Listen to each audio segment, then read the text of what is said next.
Nós hoje vamos conversar sobre como aprender melhor. Use a cabeça e vença o desafio.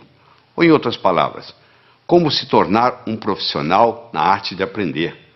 Porque a gente passa muito tempo da nossa vida estudando.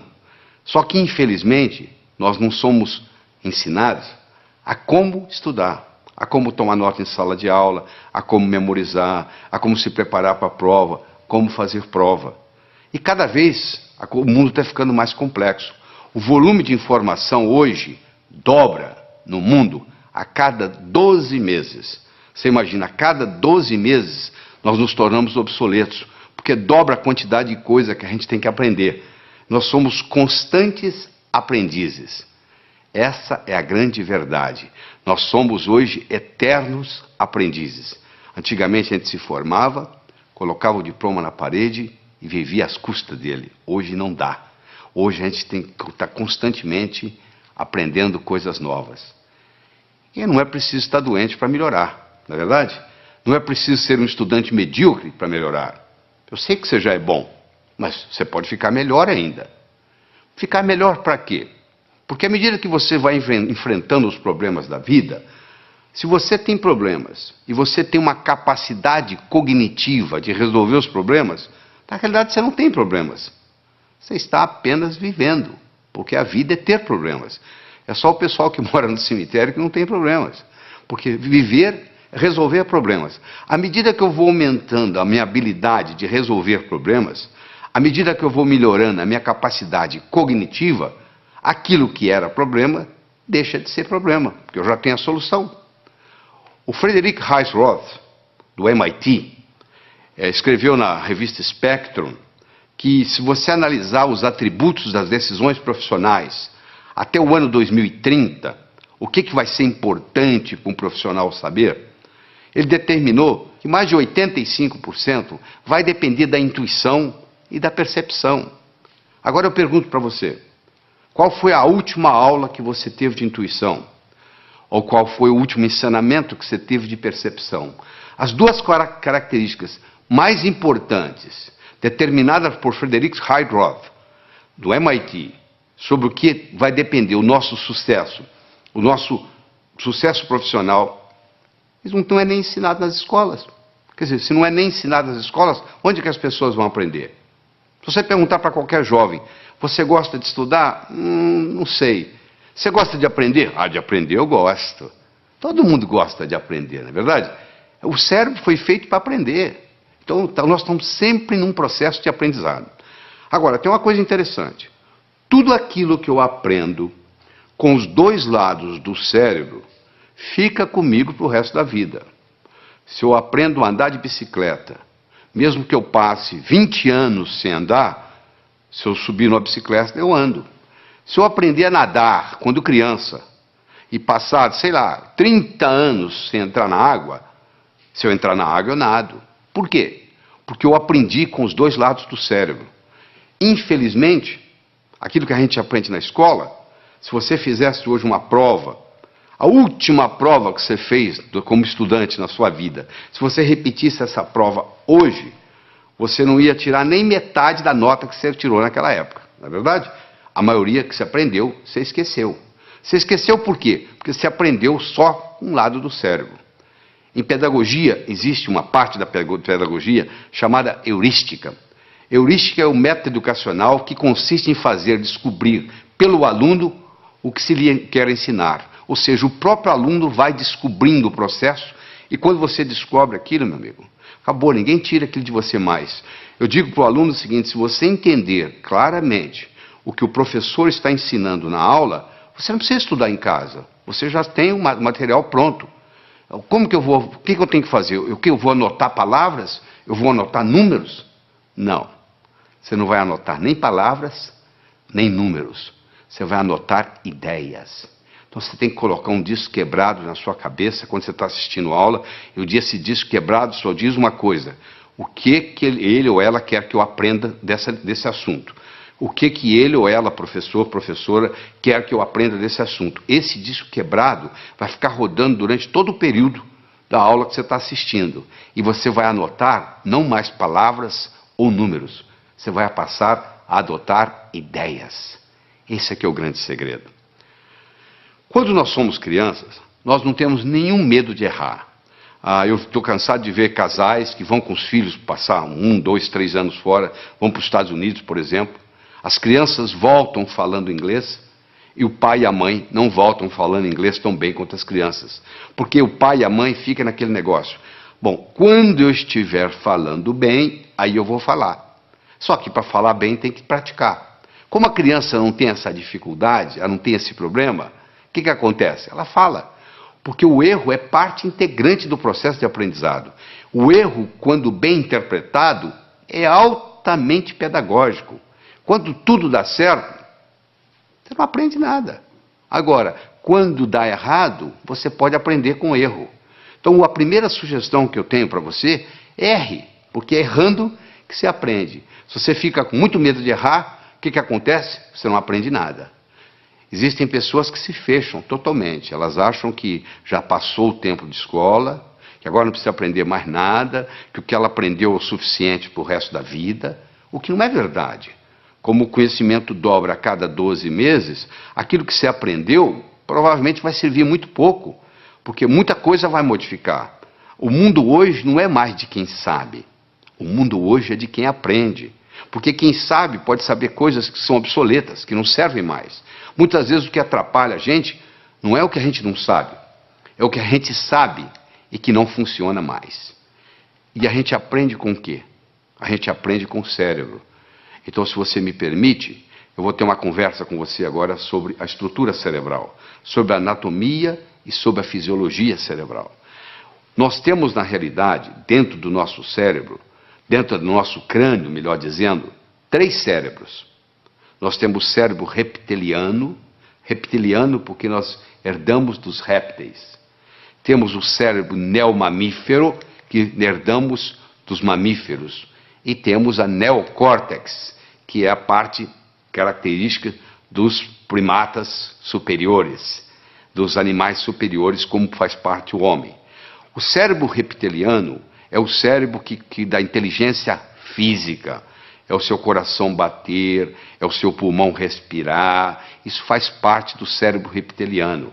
É a temperatura do seu corpo. Tudo isso é cuidado pelo cérebro, é o cérebro físico. Já o cérebro emocional, também conhecido com o nome de sistema límbico, ele cuida das suas emoções. E, finalmente, o neocórtex cuida da parte da cognição, cuida da parte cognitiva dos primatas superiores, que é o homem.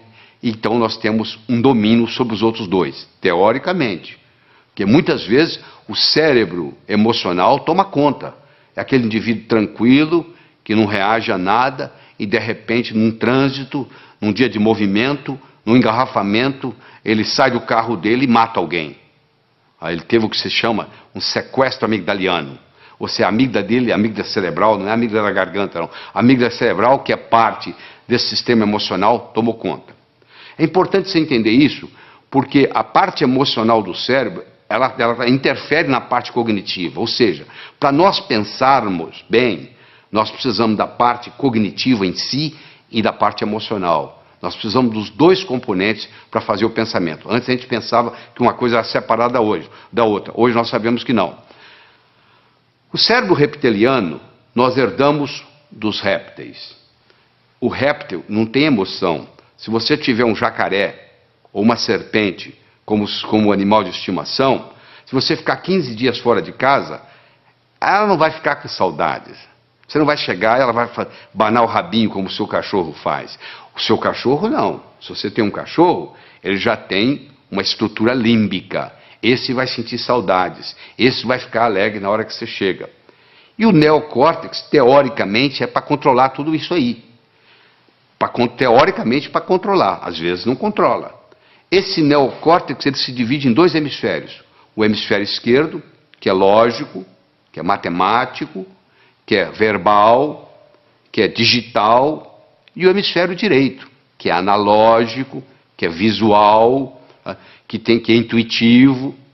É mais ou menos assim, um passarinho para voar precisa de 2 asas. Uma parte é racional, a outra parte é emocional. Fizeram estudos em 1940 e pouco, até deu O Roger Spear, que fez o estudo, ganhou o Prêmio Nobel de Medicina, mostrando que se você seccionar uma estrutura chamada corpo caloso, que separa o hemisfério esquerdo do direito, você vê que eles têm essas funções totalmente diferentes. E quando cerrado, quando cortado o corpo caloso, eles começam a trabalhar de uma forma independente e às vezes muito problemática. Alguns dos pacientes comissurotomizados, chamava-se comissurotomia essa cirurgia, um deles não conseguia sair de casa. Ele abotoava a camisa com a mão direita, desabotoava com a mão esquerda, abotoava com a mão direita, desabotoava com a mão esquerda. Porque um cérebro não coordenava com o outro. No cérebro está armazenada a nossa inteligência, que nos diferencia dos outros animais. O que é inteligência? Eu estou perguntando para você agora. O que você acha que é inteligência? Qual seria a sua definição de inteligência? Deixa eu lhe dar uma definição de trabalho. Inteligência é a habilidade em fazer distinções, fazendo visível o invisível e com isso podendo intervir. Se alguém estiver envenenando a minha água com arsênico e eu não sei, eu vou continuar tomando a água e posso morrer envenenado. Eu só vou parar de tomar a água se eu estiver consciente de que eu estou sendo envenenado. Ou seja, na hora que eu fiz a distinção que eu estava sendo envenenado, que eu parei de beber água. Aquele que pode ver o invisível pode fazer o impossível. O que eu quero dizer com isso? Se eu consigo ver algo que você não consegue, eu consigo fazer algo que você não consegue. Dá uma olhada nessa imagem que está aí na tela. O que é isso aí?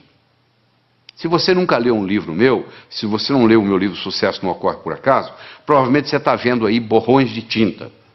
Eu vou dizer para você, tem mais que borrões de tinta aí. Aí tem uma vaca, aliás, uma novilha Nelore. Olha aí para você ver. Agora você viu, né? Sabe por que você viu? Porque eu lhe dei o referencial. Você está vendo as orelhas, os olhos, o focinho. Está aí a vaca. Agora que você viu, agora que você tem o referencial, agora eu posso tirar o referencial daí, eu vou tirar, continue olhando para os olhos da vaca. Olha que interessante, agora você consegue ver a vaca. Por que você consegue ver? Porque eu lhe dei um modelo antes de você olhar para a figura. Aí você olhou, você teve o referencial, e aí depois que você teve o referencial, você consegue ver independente do referencial. Ou seja, você ficou mais inteligente para ver essa figura. Você agora vai ver coisa que outros que não estão treinados não são capazes de ver. Howard Gardner, o professor de Harvard, que está lá há muitos anos, desenvolveu o conceito das inteligências múltiplas. Ele começou dizendo que havia pelo menos 7 inteligências, hoje já chega a 9. Eu quero discutir com você aqui as 7 inteligências iniciais de Howard Gardner. A primeira inteligência é a inteligência lógico-matemática, que em geral os homens têm um pouco mais desenvolvido que as mulheres. Você deve conhecer vários matemáticos famosos. Me cita algumas matemáticas famosas. Provavelmente você teria dificuldade, não é verdade? Em geral, os homens são mais racionais do que as mulheres. Até as mulheres reclamam. Meu marido é racional demais. Exatamente isso. Eu tive a oportunidade de escrever um livro, Como Passar no Vestibular. Esse livro eu estudei 18 jovens que tiraram o primeiro lugar no vestibular em diferentes capitais do Brasil. Eu estudei esses jovens e mostrei como é que eles faziam para tirar o primeiro lugar no vestibular. Você imagina que em 40 mil candidatos, uma pessoa tira o primeiro lugar. Essa pessoa, ela tem algo diferente. Você tem que analisar o que ela tem de especial, porque ela tem algo diferente. Então vamos analisar o que é. Existem várias características que eu vou ter a oportunidade de discutir com você aqui durante essa apresentação. Mas uma delas é que eles tinham uma inteligência lógico-matemática diferente. Ou seja, a capacidade de raciocínio era diferente. E a boa notícia é que nós podemos desenvolver a nossa capacidade lógico-matemática. Eu vou te mostrar mais tarde como que isso é feito. Howard Gardner mostrou que a segunda inteligência que nós temos é a inteligência corporal. Um atleta, por exemplo, um atleta de Olimpíada, tem uma inteligência corporal superior à média. Os homens, em geral, têm uma inteligência corporal superior às mulheres. O recordista de 100 metros, hoje, não é uma mulher, é um homem. Ou seja, o homem tem uma força física maior, uma velocidade maior, uma estrutura óssea mais resistente. etc, etc, etc. Isso é uma inteligência corporal, que claro que pode ser melhorada se você tem os nutrientes apropriados para isso. Falando em nutrientes, já que nós estamos aqui como aprender melhor, eu quero fazer um comentário sobre o ômega 3. Está aí mostrando aí o livro famoso do Dr. Stoll, professor de Harvard, The Omega 3 Connection. Ele mostrando o seguinte, a importância do ômega 3 para o cérebro. Uma parte do nosso cérebro, aquela parte do sistema límbico, os neurônios, tem como principal nutriente o ácido graxo ômega 3. Infelizmente, na dieta ocidental, hoje nós temos 20 vezes mais ômega 6 do que ômega 3. E o ideal seria ter no máximo 3 para 1, e nós temos 20 para 1. E isso causa uma série de problemas, inclusive problemas de aprendizagem na escola. Muitos alunos têm problema de aprender na escola porque tem excesso de ômega 6 ou deficiência de ômega 3 no cérebro. Então, a pessoa que ingere maior quantidade de ômega 3 tem a facilidade de aprender mais. Se você tem filho que está na escola, pode checar isso. Se o seu filho começar a fazer uma dieta onde aumenta a ingestão de ômega 3, ele vai melhorar na escola. Outra coisa importante sobre alimentação que eu gostaria de conversar com você é o ovo. Existe um mito, nada mais do que um mito, de que o ovo aumenta colesterol. Isso não é verdade. Não existe nenhum trabalho científico mostrando que o ovo aumenta colesterol. O trabalho mais sério que tem sobre ovo, eles pegaram 30 estudantes de medicina de Harvard, deram 25 ovos por dia durante 3 meses, e sabe o que aconteceu com o colesterol? Baixou. O ovo é o segundo alimento mais completo. O primeiro alimento mais completo é o leite materno. O segundo é o ovo. O ovo só não tem uma coisa, vitamina C. O resto dele é completo. Então, se você quer melhorar a sua capacidade de aprender, passe a fazer um uso mais frequente de ovos. Claro que se você fritar o ovo, o que vai causar problema não é o ovo em si, mas a fritura. Então, se você ingerir um ovo frito, se causar algum problema, não é por causa do ovo. Não culpe o ovo. Não tem nada a ver com o ovo, é a gordura que você está fritando. E eu gostaria de, en passant, fazer um comentário aqui, que hoje existem as chamadas smart drugs. Existem hoje medicamentos, claro que você tem que procurar seu médico, conversar com seu médico sobre isso, mas existem hoje medicamentos que são capazes de ajudar a aumentar a inteligência.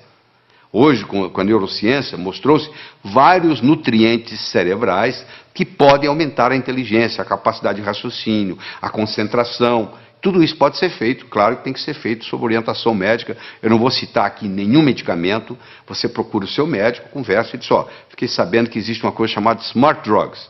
Ou melhor, entra na internet, entra no Google e digita lá smart drugs, que você vai ver que existe uma série de ingredientes, hoje específicos, para você aumentar a sua capacidade cerebral, fazer prevenção de Alzheimer, e etc, etc, etc.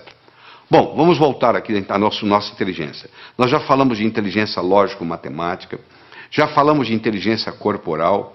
Eu gostaria agora de falar de duas que reunidas formam o que se chama inteligência emocional, que é a intrapessoal, que é de você para com você, e a interpessoal, que é de você para com os outros, ou seja, a sua inteligência comunicativa. A inteligência intrapessoal feminina é superior à inteligência intrapessoal masculina. As mulheres têm uma intuição superior aos homens, as mulheres têm uma percepção superior aos homens, as mulheres têm uma vida intrapessoal mais rica do que nós homens. Isso está provado. As mulheres também têm uma inteligência interpessoal superior, ou seja, a capacidade de se comunicar, por várias razões. Primeiro que desde criança, para obter o que querem junto aos irmãos mais fortes fisicamente, elas já tinham a capacidade de persuasão. E segundo que elas têm uma inteligência linguística superior aos homens. Uma menina de 3 anos tem um vocabulário muito superior a um menino de 3 anos. Ou seja, as mulheres têm uma inteligência linguística, e isso superior aos homens, e isso facilita no processo da comunicação. A próxima inteligência é a inteligência musical, que é mais ou menos equilibrada entre homem e mulher. E, finalmente, a 7ª inteligência que eu quero mencionar aqui é a inteligência espacial, que o homem tem superior à mulher. A mulher ficava na caverna, o homem ia trabalhar De metrô? Não. De ônibus? Não. Ele ia andando. Onde que era o escritório dele? Na selva. Ele ia caçar. Todo dia no mesmo lugar? Não. Um dia ia para o norte, outro para o sul, outro para o leste, outro para o oeste. E de noite ele tinha que voltar para casa. E ele tinha que sair fora dos inimigos. Ele tinha que tomar cuidado para não confundir a caverna dele com a dos outros.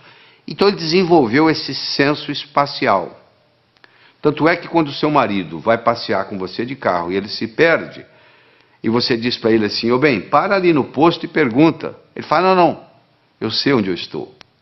Até que ele se dá conta que ele não sabe. Aí ele fala o seguinte, eu vou parar e você pergunta, tá? Porque é uma vergonha o homem não saber voltar para a caverna.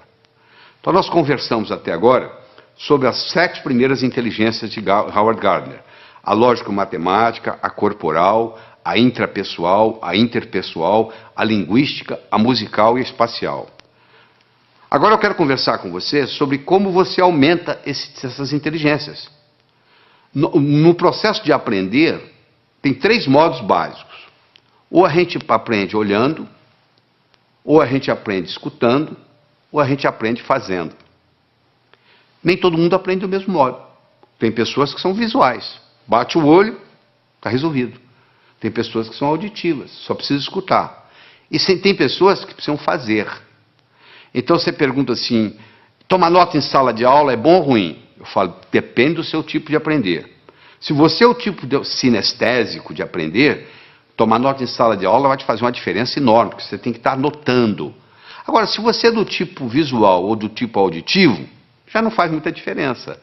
Olha que interessante. Às vezes uma família tem uma criança, um filho, todo mundo na família sabe que aquela criança é super inteligente. E a criança não se dá bem na escola. E vem reclamações, etc. e tal. E aí eles taxam que essa criança tem o que se chama de learning disability. Ou seja, tem uma dificuldade de aprendizagem. Só que essa criança, muitas vezes, ela é sinestésica. E o sistema ensinado na escola, em geral, é audiovisual. O professor, a professora, o que fala, escreve lá no quadro.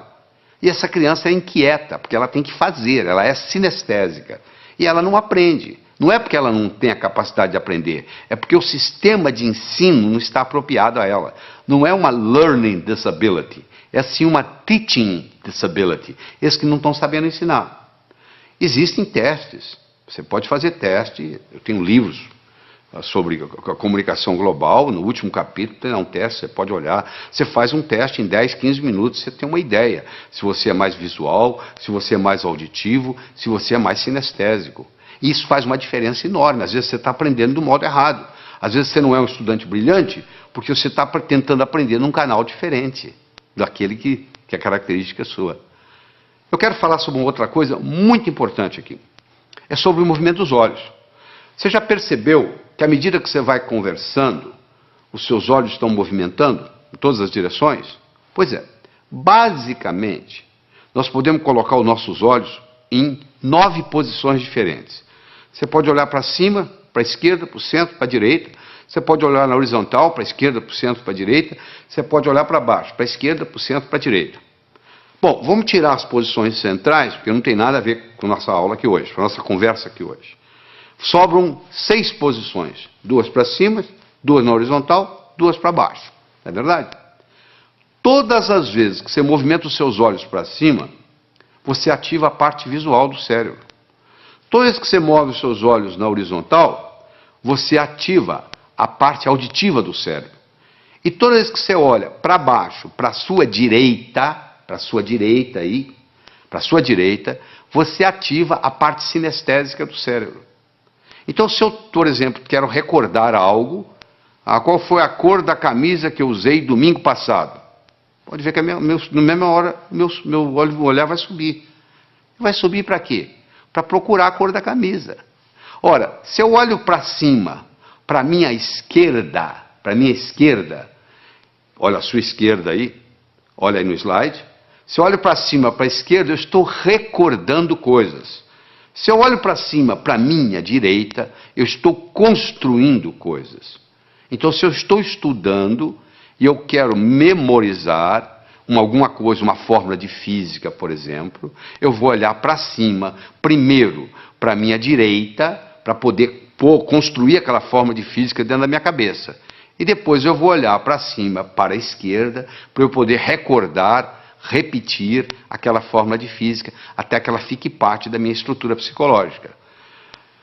Isso é muito importante entender, porque o movimento do olho facilita o processo. Olha só que interessante, a pessoa vai fazer o vestibular, vai fazer um teste, e chega lá e diz, eu dei branco. Por que ela deu branco?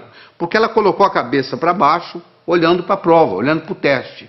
E faz essa pergunta, e ela esqueceu a forma de física. Se ela tivesse simplesmente levantado a cabeça e olhado na posição certa, ela teria resolvido o problema. Mas como ela está olhando para baixo, não teve a oportunidade de ter acesso ao campo visual, aquela forma de física não vem na cabeça dela. Então isso aí, nós podemos gastar horas e horas e horas estudando isso aqui, mas não é só a finalidade disso. Mas eu quero que vocês entendam que diz que os olhos são as janelas da alma, eu diria também que os olhos são as janelas da mente. É interessante. Todos os estudos feitos até agora, em todos os países onde foi feito, não existe nenhuma correlação entre a nota que se tira na escola e o sucesso que se tem na vida. Em outras palavras, eu posso ter um estudante medíocre, que vai ser um grande empresário, ou eu posso ter um CDF, que não vai dar nada na vida. Não existe nenhuma correlação. É importante você pensar isso. Por que não existe uma correlação? O Dr. Richt fez isso nos Estados Unidos e provou que não havia nenhuma correlação, e outros repetiram esses estudos no mundo todo. Por que não existe? Porque talvez a escola esteja ensinando coisas que não têm muita aplicabilidade. Eu digo sempre o seguinte, às vezes o que cai na prova não cai na vida. Quer dizer, você estuda aquilo de uma forma para fazer na prova, e depois não tem nenhuma aplicabilidade na vida. O homem não constrói fora de si nada que não tenha dentro de si. Se eu não tiver um conhecimento pragmático para executar, às vezes o conhecimento que eu tenho ele é abstrato, ele é um conhecimento do pescoço para cima, ele não tem muito impacto na minha vida. Eu adoro uma analogia que eu faço, que é do indivíduo atravessando um cabo de aço de um prédio para o outro. O que precisa? 3 coisas. Eu preciso querer, se eu não quiser eu não ando. Eu preciso saber, se eu não souber eu vou cair. E eu preciso de cabo de aço. Eu posso querer, eu posso saber, mas se não houver cabo de aço não tem jeito. Tem muita gente querendo ganhar dinheiro, sabe ganhar dinheiro, mas não surge a oportunidade. Então o nosso desempenho, ele vai depender da nossa motivação, ele vai depender da nossa competência, ele vai depender da nossa oportunidade. A motivação é o querer, a competência é o saber, e a oportunidade, no caso aqui, é o cabo de aço. Então você, para ser um bom estudante, você tem que estar motivado. Só motivado não adianta. Tem muita gente motivada, mas desmotiva logo, porque não tem a estratégia, não tem a competência de desenvolver o processo. Então não tem um modelo. Então deixa eu falar para você de modelo. Imagine que eu desse para você de presente agora uma pérola. Você não ia ficar segurando essa pérola na mão, você ia colocá-la no bolso, não é verdade? Daqui uma semana eu me encontro com você pela segunda vez, e lhe dou uma segunda pérola. De novo você coloca ela no bolso. Daqui 15 dias eu vou lhe dar uma terceira pérola, e você vai colocá-la no bolso. Daqui 6 meses eu vou me encontrar com você e vou perguntar assim, onde é que estão as pérolas que eu lhe dei? Você vai responder mais ou menos assim, a primeira eu coloquei no criado mudo, a arrumadeira lá em casa não viu, jogou no lixo. A segunda eu esqueci no bolso da calça, a calça foi para a lavanderia, voltou sem pérola. E a terceira eu escondi de mim mesmo, guardei tão bem guardado que eu não sei onde eu coloquei. Não é verdade? Se eu desse para você, antes de lhe dar a pérola, eu desse para você um fio de nylon e orientasse você para colocar as pérolas no fio de nylon, você ia fazer um colar. Se você colocasse esse colar no pescoço, e daqui 6 meses eu me encontrasse com você e perguntasse onde estão as pérolas que eu lhe dei, você ia dizer, estão aqui, eu fiz delas um colar. Meus amigos, você que está aí assistindo, olha só, as pérolas são ideias. O cemitério está cheio de gente que teve boas ideias. Ou não fez nada com elas, ou estragou a vida. Eu já vi muita gente estragar a vida por causa de uma boa ideia. Se eu tiver uma boa ideia, mas não tiver um modelo por trás, é um desastre. Então, a melhor definição que eu conheço de educação é a seguinte, educação é aquilo que fica depois que você esqueceu tudo que você aprendeu. O que fica? Ficam modelos. Tá bom? Eu vou demonstrar isso para você agora. Você vai olhar essa figura que está aí na tela, Você vai concentrar nesses 4 pontinhos que está entre os 2 olhos, os 2 corações aí. Eu quero que você olhe aí fixamente por 30 segundos, sem piscar os olhos. Quando eu falar 1, 2 e já, eu vou passar o slide. Aí você vai piscar os olhos 3 vezes. Combinado? Continua olhando fixamente para a tela. Atenção. 1, 2 e já! Pisca os olhos. Isso, eu vou lhe dar uma chance, não fique tranquilo. Eu vou lhe dar mais uma chance, tá? Você vai focar aí, foca. Quando eu falar 1, 2 e já, eu vou passar o slide e você pisca os olhos 3 vezes. Combinado? Atenção. 1, 2 e já! E aí, o que você viu? Você está vendo a imagem de Jesus Cristo? Mas essa tela está em branco, não tem nada. Você está tendo uma experiência de uma realidade virtual. Isso que está acontecendo aí, uma realidade virtual. Mas se você não tivesse visto antes esse slide, você não ia ver essa realidade virtual. Ou seja, eu tive que primeiro criar no seu cérebro um modelo de contraste para depois você poder ver isso. Entendeu como é que funciona a coisa? Então, quando eu tenho um modelo, fica fácil eu identificar. Eu vou confirmar isso agora com você. Escolha qualquer número, pode escolher o que você quiser. Pega um papel, uma caneta para você fazer esse exercício, se for o caso. Eu quero que você escolha qualquer número entre 17 e 77. Quero que você acrescente 7 a esse número. Acrescentou? Muito bem. Eu quero que você multiplique a soma por 2. Então você vai escolher um número entre 17 e 77, você vai acrescentar 7, você vai multiplicar a soma por 2, dessa soma você vai subtrair 4. Aí agora você divide o resultado por 2. Então você escolheu o número, você acrescentou 7, você multiplicou a soma por 2, você subtraiu 4 e você dividiu o resultado por 2. Agora você subtrai o número original. Subtraiu? Pois é, você sabe qual é o resultado? Não precisa falar não que eu já sei.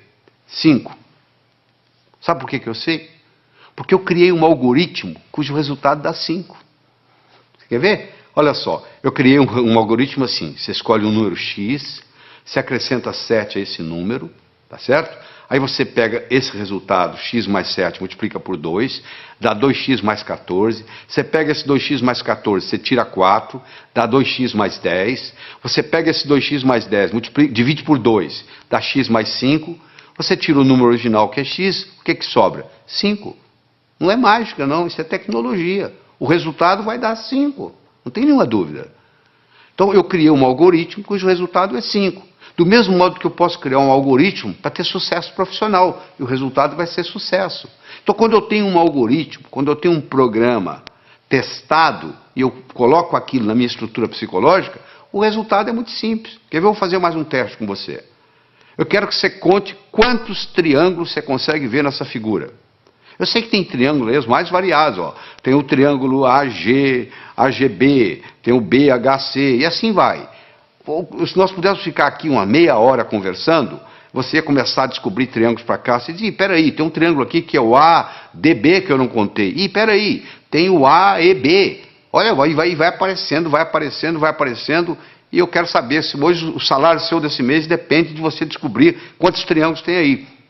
E eu vou obter resultados diferentes, dependendo do aluno que tiver, ou quem estiver fazendo isso. Mas se eu lhe der um modelo que eu vou dar agora, olha só que bonito. Nós temos 10 triângulos simples. Olha lá, o triângulo AGB, BHC, CHI, CID, DIJ, DJE, EJF, EFA, AFG e chega no AGB. Ou seja, você conta, tem 10 triângulos simples. Muito bem. Tem 10 triângulos duplos. O que é triângulo duplo? Eu tenho um triângulo que é o AHB, que é um triângulo duplo, ele tem 2 dentro dele. Eu tenho um triângulo que é AFB, ele também é duplo. Em cada base eu tenho duplos. Se eu tenho 5 bases, 5 vezes 2, 10, eu tenho 10 triângulos duplos. Eu tinha 10 triângulos simples, agora eu tenho 10 triângulos duplos. Eu tenho 5 grandes, como o ADB, como o BEC. E assim vai, você vai como CAD, são triângulos grandes, são 5. Então eu tinha 10, com mais 10, 20, com mais 5, 25. Eu agora tenho os chamados triângulos triplos. O ABC é um triângulo triplo. O BCD é um triângulo triplo. E cada triângulo triplo, no seu oposto, ele tem um outro triângulo. O triângulo triplo ABC tem o AJC. Olha aí. O triângulo triplo BCD tenho o BFD. Isso, como eu tenho 5, 5, 10. Então eu tenho um total de 10. Eu tenho 10 simples, 10 duplos, 5 grandes e 10 triplos. Eu tenho 35 triângulos. Mas eu perguntei quantos triângulos você conseguia ver nessa figura. Se você olhar a letra A, dentro dela existe um triângulozinho. Então a resposta certa seria 36. Isso não é pegadinha. Esse cuidado com a pergunta que é feita. Por isso que muita gente não passa no vestibular. Parece que a pergunta é pegadinha. Não. Quantos triângulos você consegue ver nessa figura? Dentro da letra A tem um triângulo, que é aquele triângulozinho que você está vendo lá.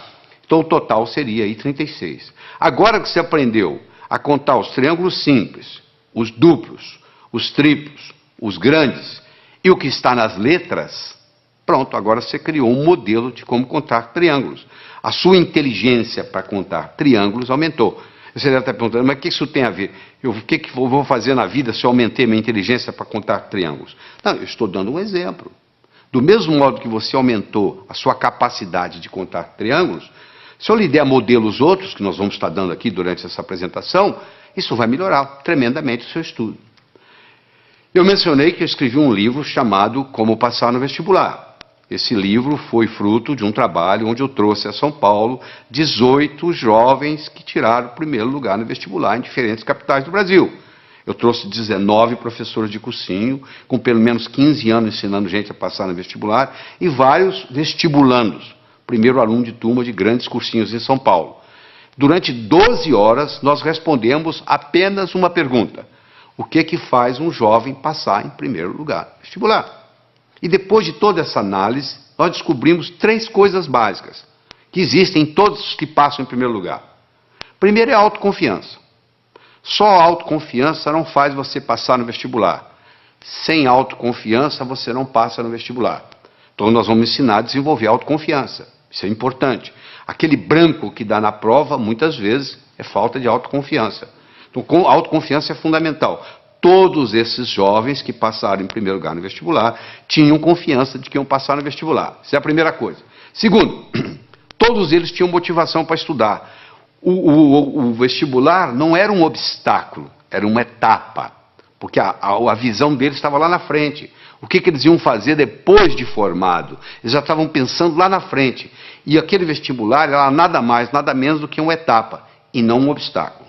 E todos esses 18 jovens que tiraram o primeiro lugar, eles tinham estratégia em tomar nota em sala de aula, estratégia em se preparar para a prova, estratégia em fazer prova, estratégia em estudar em casa, tudo isso, estratégia em ler, estratégia em memorizar, todos eles, sem exceção, usavam mnemônicos, usavam um processo de memorização, provando que todos nós temos uma ótima memória. Às vezes nós não sabemos usar essa memória.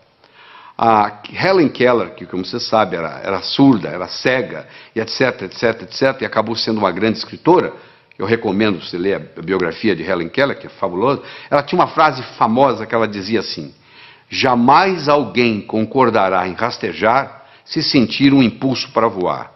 Todo ser humano tem um impulso para crescer, faz parte do espírito humano.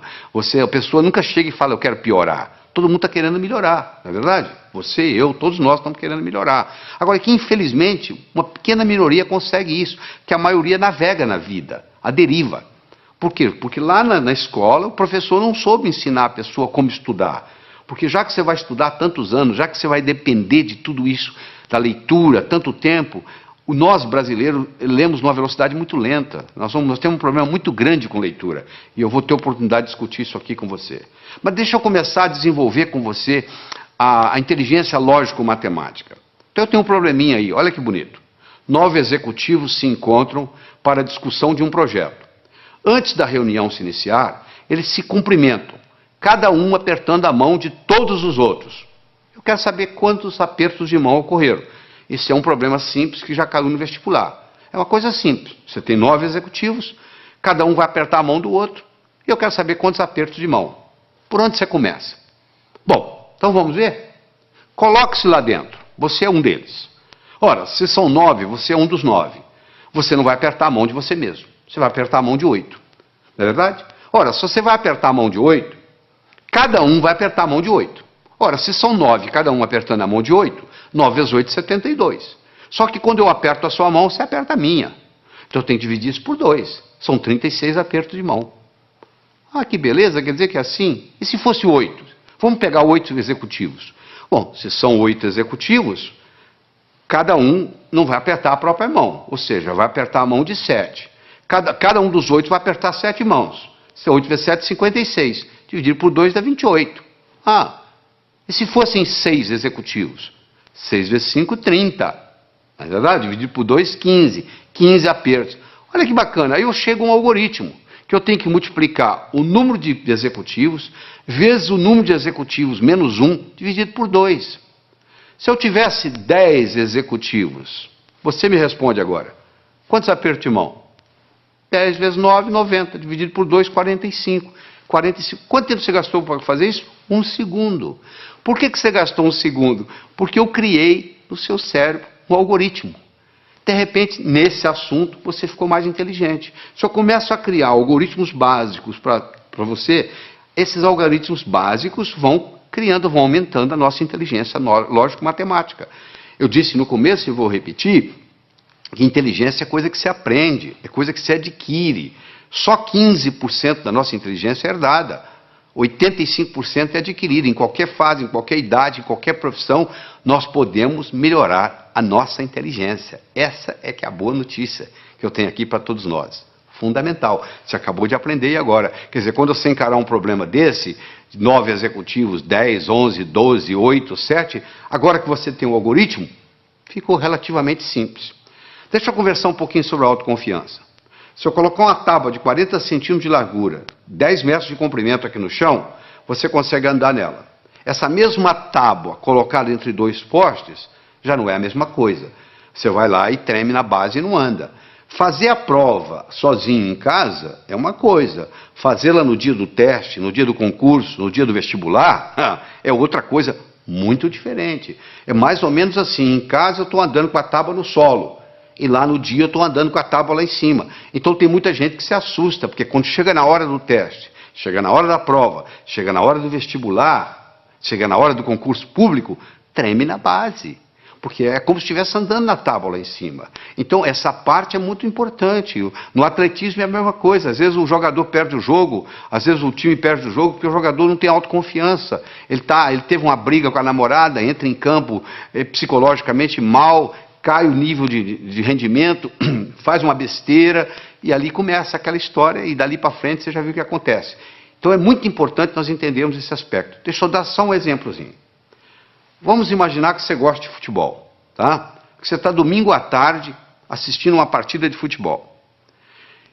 E o seu time, fizeram um pênalti contra o seu time, e o atacante principal do seu time vai bater o pênalti.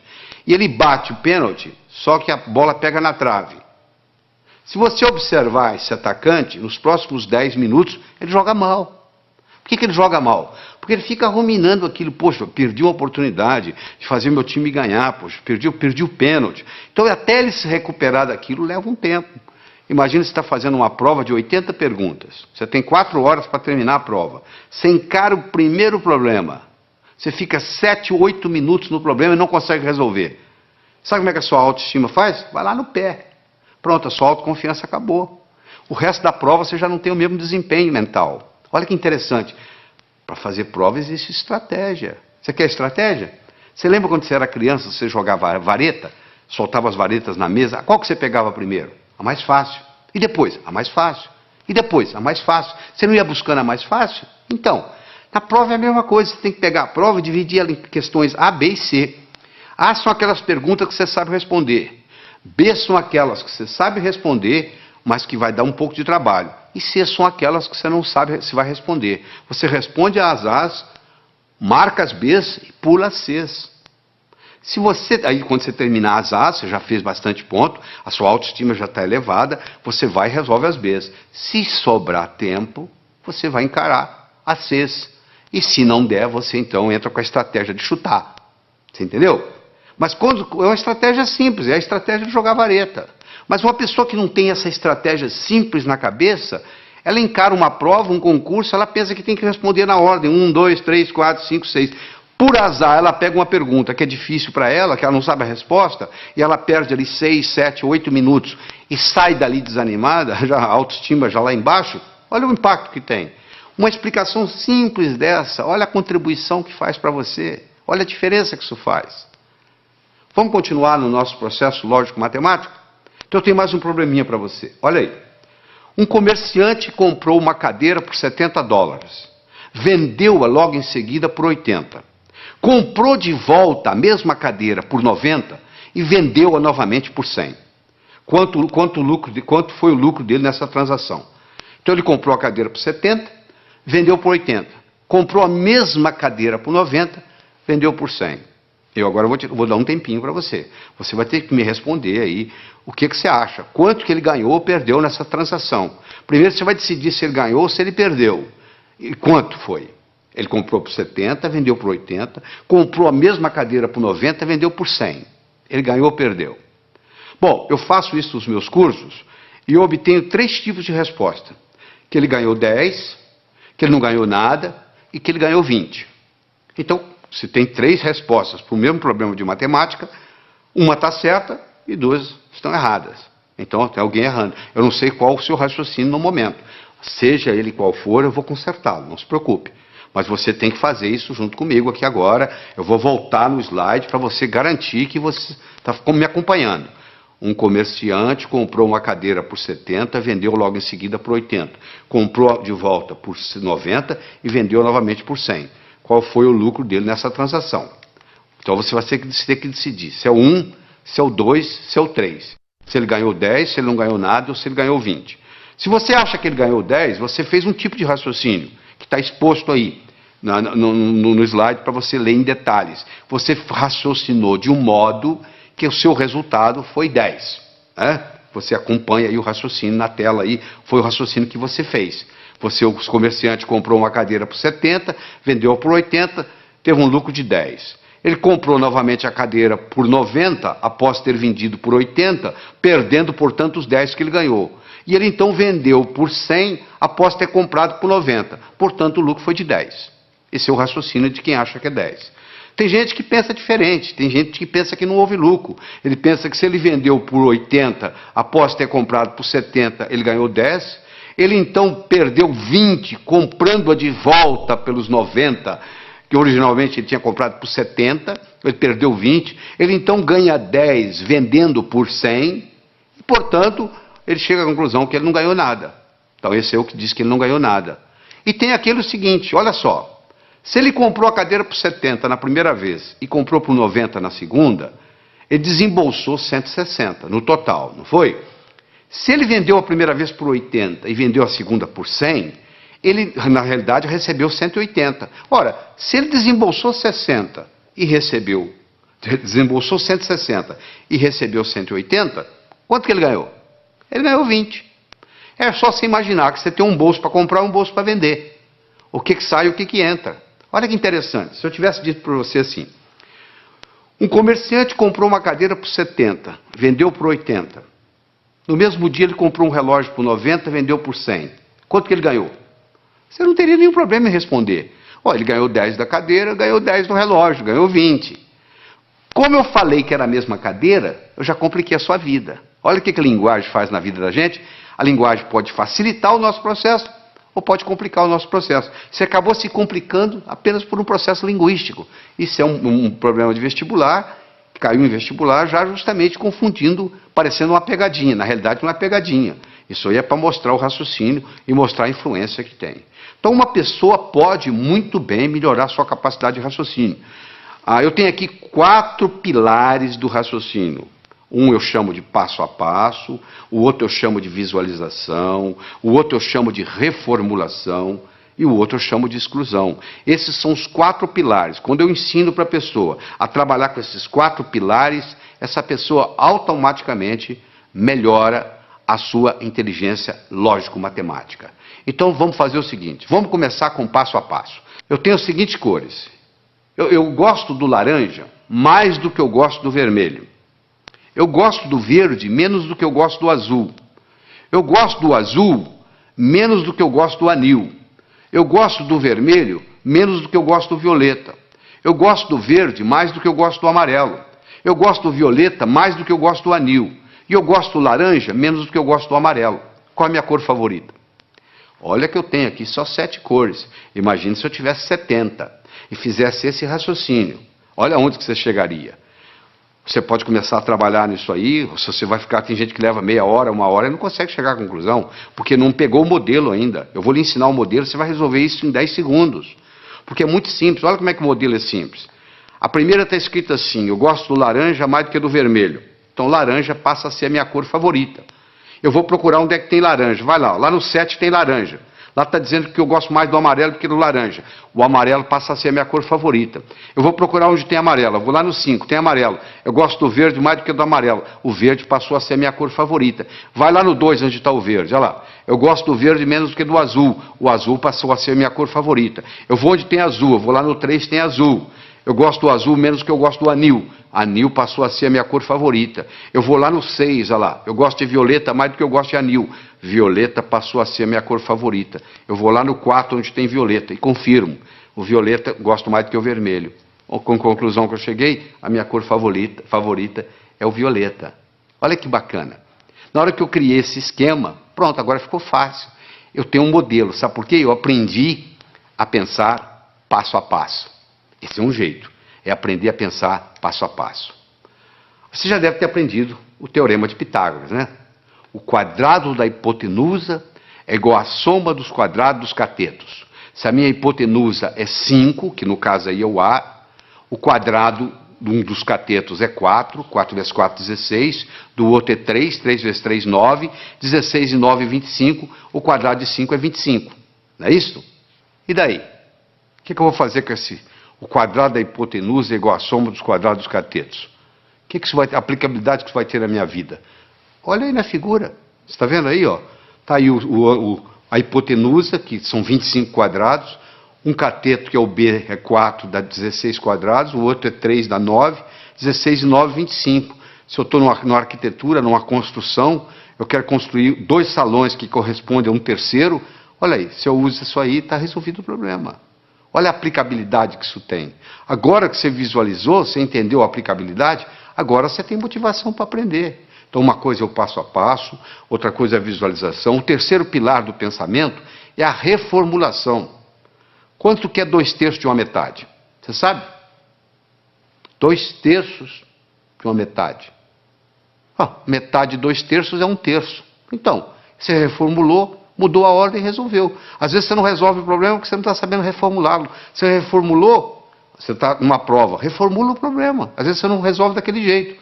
Você tem dificuldade em dizer quanto é 2/3 de uma metade, mas você não tem dificuldade em dizer quanto que é metade de 2/3. Falou? E, finalmente, nós vamos conversar sobre o pilar da exclusão. Eu tenho aqui um probleminha muito simples. Você vai pegar os números 1, 2, 3, 4, 5, 6, 7, 8, 9. Vai colocar nesses 9 quadrados que estão aí. De tal forma que, se eu somar na horizontal, somar na vertical ou somar na diagonal, tem que dar 15. Não interessa como eu somar, tem que dar 15. Bom, poxa, complicado? Não, não é complicado. Quer ver como é simples? Primeiro, qual que é o quadrado mais importante? O do meio. Porque ele participa da vertical, ele participa da horizontal, ele participa da diagonal. Ele é o que mais participa de tudo. Então, se eu resolver esse problema aí, eu resolvo praticamente 90% do problema. Qual o número que eu vou colocar aí? Eu não posso colocar o 1. Porque se eu colocar o 1, vai ter um lugar que vai ter 2, 1 e 2, 3, para 15, 12. Eu não tenho 12. Eu não posso colocar o 1, não posso colocar o 2, porque o 2 também vai ter um lugar que tem 1. Eu não posso colocar o 3. Por que eu não posso colocar o 3? Porque se eu colocar o 3 aí, vai ter um lugar que tem 1. 3 e 1, 4. Para 15, 11. Eu não tenho 11. Eu não posso colocar o 4, porque se eu colocar o 4 aí, vai ter um lugar que vai ter 1. São 5. Para 15, 10. Eu não tenho 10. Eu posso colocar o 9? Não. Se eu colocar o 9 aí, tem um lugar que vai ter 8. 9 e 8, 17. Já passou de 15. E se eu colocar o 7? Também não pode. 9, 7, 16. Já passou de 15. E se eu colocar o 6? 9, 6, 15. E o que sobra para o outro? Eu não tenho 0. Então eu vou excluindo, você chega à conclusão que só tem um número para eu colocar aí, é o 5. Aí na hora que eu coloquei o 5 aí, ó, a coisa fica muito simples. Você pode fazer você mesmo aí, você vai ver aí que se você somar na horizontal, somar na vertical, somar na diagonal, o resultado dá sempre 15. Eu comecei o problema, você fala, isso eu não consigo fazer. Não consegue não. É porque você não tinha parado para pensar no processo da exclusão. Agora você tem um pilar da exclusão, da visualização, da reformulação, do passo a passo. E aí o processo vai. Então nós já falamos, é importante você levar em consideração a motivação. Como é que você motiva? Você fica olhando a sua meta. E é uma coisa, gente, preparar para o vestibular, preparar para concurso, preparar para a vida, não é uma corrida de 100 metros, é uma maratona. Você conversa com um maratonista, a estratégia é bem diferente de correr 100 metros. Porque o maratonista, ele sabe que vai demorar a corrida. O corredor de 100 metros sabe que vai acabar logo. Eu acho que eu tenho que aprender para a vida. Eu tenho que manter isso na minha memória. E o que acontece com a maioria dos estudantes? Aprende, esquece, aprende, esquece, aprende, esquece. E diz assim, minha memória é ruim, a memória não serve para nada. Não é só a memória que é ruim, é porque você não sabe usar a sua memória. Deixa eu lhe ensinar 3 segredos. A memória gosta de movimento. Uma coisa é eu pensar num cachorro parado, outra coisa é pensar num cachorro correndo. É totalmente diferente. Aquelas memórias que você tem na sua mente, elas estão lá na forma de filmes e não na forma de slides. Se você memoriza coisa parada, você esquece. Se você memoriza em movimento, você vai se lembrar sempre. Segundo, existem estudos mostrando que o professor que trabalha com giz de 2 cores aumenta em 19% o desempenho da classe que ele está lecionando. Porque você usando mais de uma cor, você estimula outras áreas do cérebro. Se você trabalha só com preto e branco, você já está trabalhando com a área esquerda, o seu hemisfério esquerdo do cérebro. Se você trabalha com colorido, outra cor qualquer, você está trabalhando com o lado direito. Então você procura estudar com a caneta de pelo menos 2 cores. Terceiro, você tem que exagerar. Uma coisa é você pensar num cachorro, outra coisa é você pensar num cachorro do tamanho de um elefante. Ora, se eu vou guardar uma fórmula de física, eu imagino a fórmula de física do tamanho de um prédio. Eu coloco ela na minha cor favorita e eu ponho ela piscando. Aquilo nunca mais sai da minha cabeça. Eu vou memorizar um telefone, eu imagino os números do tamanho de um prédio. Eu imagino os números coloridos, eu imagino os números piscando. Pronto, aquilo ali memoriza. Então não existe a história de memória ruim. Todos temos uma boa memória. Se você tem um carro novinho e você não sabe dirigi-lo, não vai ter nenhuma utilidade para você. Você não vai culpar o carro. É a sua habilidade de dirigir que tem que melhorar. A sua memória não tem problema nenhum. Só que você não sabe usá-la. Isso é diferente. Então ela gosta de movimento, ela gosta de cores, ela gosta de exagero, ela gosta de mnemônicos. Todos esses jovens, 18 jovens que eu estudei, que tiraram o primeiro lugar no vestibular, todos eles, sem exceção, trabalhavam com mnemônicos. Você quer ver um mnemônico simples? 30 dias tem abril, junho, setembro e novembro. De 28 só há um, todos os demais 31. Pronto. Se o mês tem 30 ou tem 31 dias, está aí para você na tela aí, o mnemônico para você olhar. Então você tem que criar seus próprios mnemônicos, um jeito de você fazer para facilitar a sua memória. Todos os 18 jovens não só trabalhavam com mnemônicos, mas trabalhavam com fichas de revisão. Eles faziam verdadeiros baralhos, baralho de física, baralho de química, baralho de biologia, e eles iam colocando aquilo ali, fazendo toda noite antes de dormir, eles faziam uma revisão. A medicina mostra que os últimos 20 minutos, o que você vivencia nos últimos 20 minutos antes de dormir, rumina na sua cabeça a noite toda.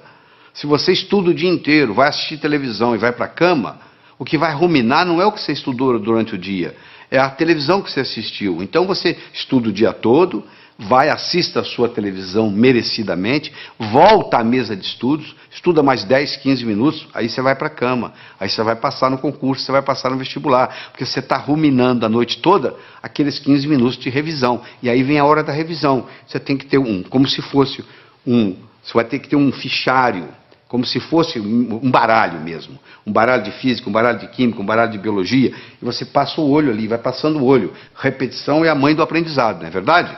Como é que você aprendeu a andar? Você levantou, caiu, levantou, caiu, levantou, caiu, até que um dia você andou. Então é muito importante você entender isso. É muito importante você colocar ritmo e rima, é muito importante você... o contexto. É fundamental o contexto. Você não tem ideia do contexto. O contexto é assim, quer ver? Onde é que eu coloquei a chave? Onde é que eu coloquei aquela chave? Você não consegue se lembrar. Aí de repente você entra naquele quarto, coloquei ali, porque você entrou no contexto onde estava a chave. Ora, se eu estou lá na prova, eu estou tentando lembrar aquela fórmula de física, eu não consigo lembrar a fórmula de física, não consigo me lembrar, aí eu fecho os olhos, me transporto para a minha mesa de estudos, lá onde eu estudei aquela fórmula, de repente vem na cabeça. Isso é um truque espetacular para a memória. E outra coisa importante é a respiração ajudando na memorização. Nós desenvolvemos uma respiração que eu digo assim: inspire em 4, segure em 4, solte em 4. Por quê? Porque naquela posição que você fica para estudar ou para fazer prova, depois de um certo tempo, o oxigênio no seu cérebro começa a cair.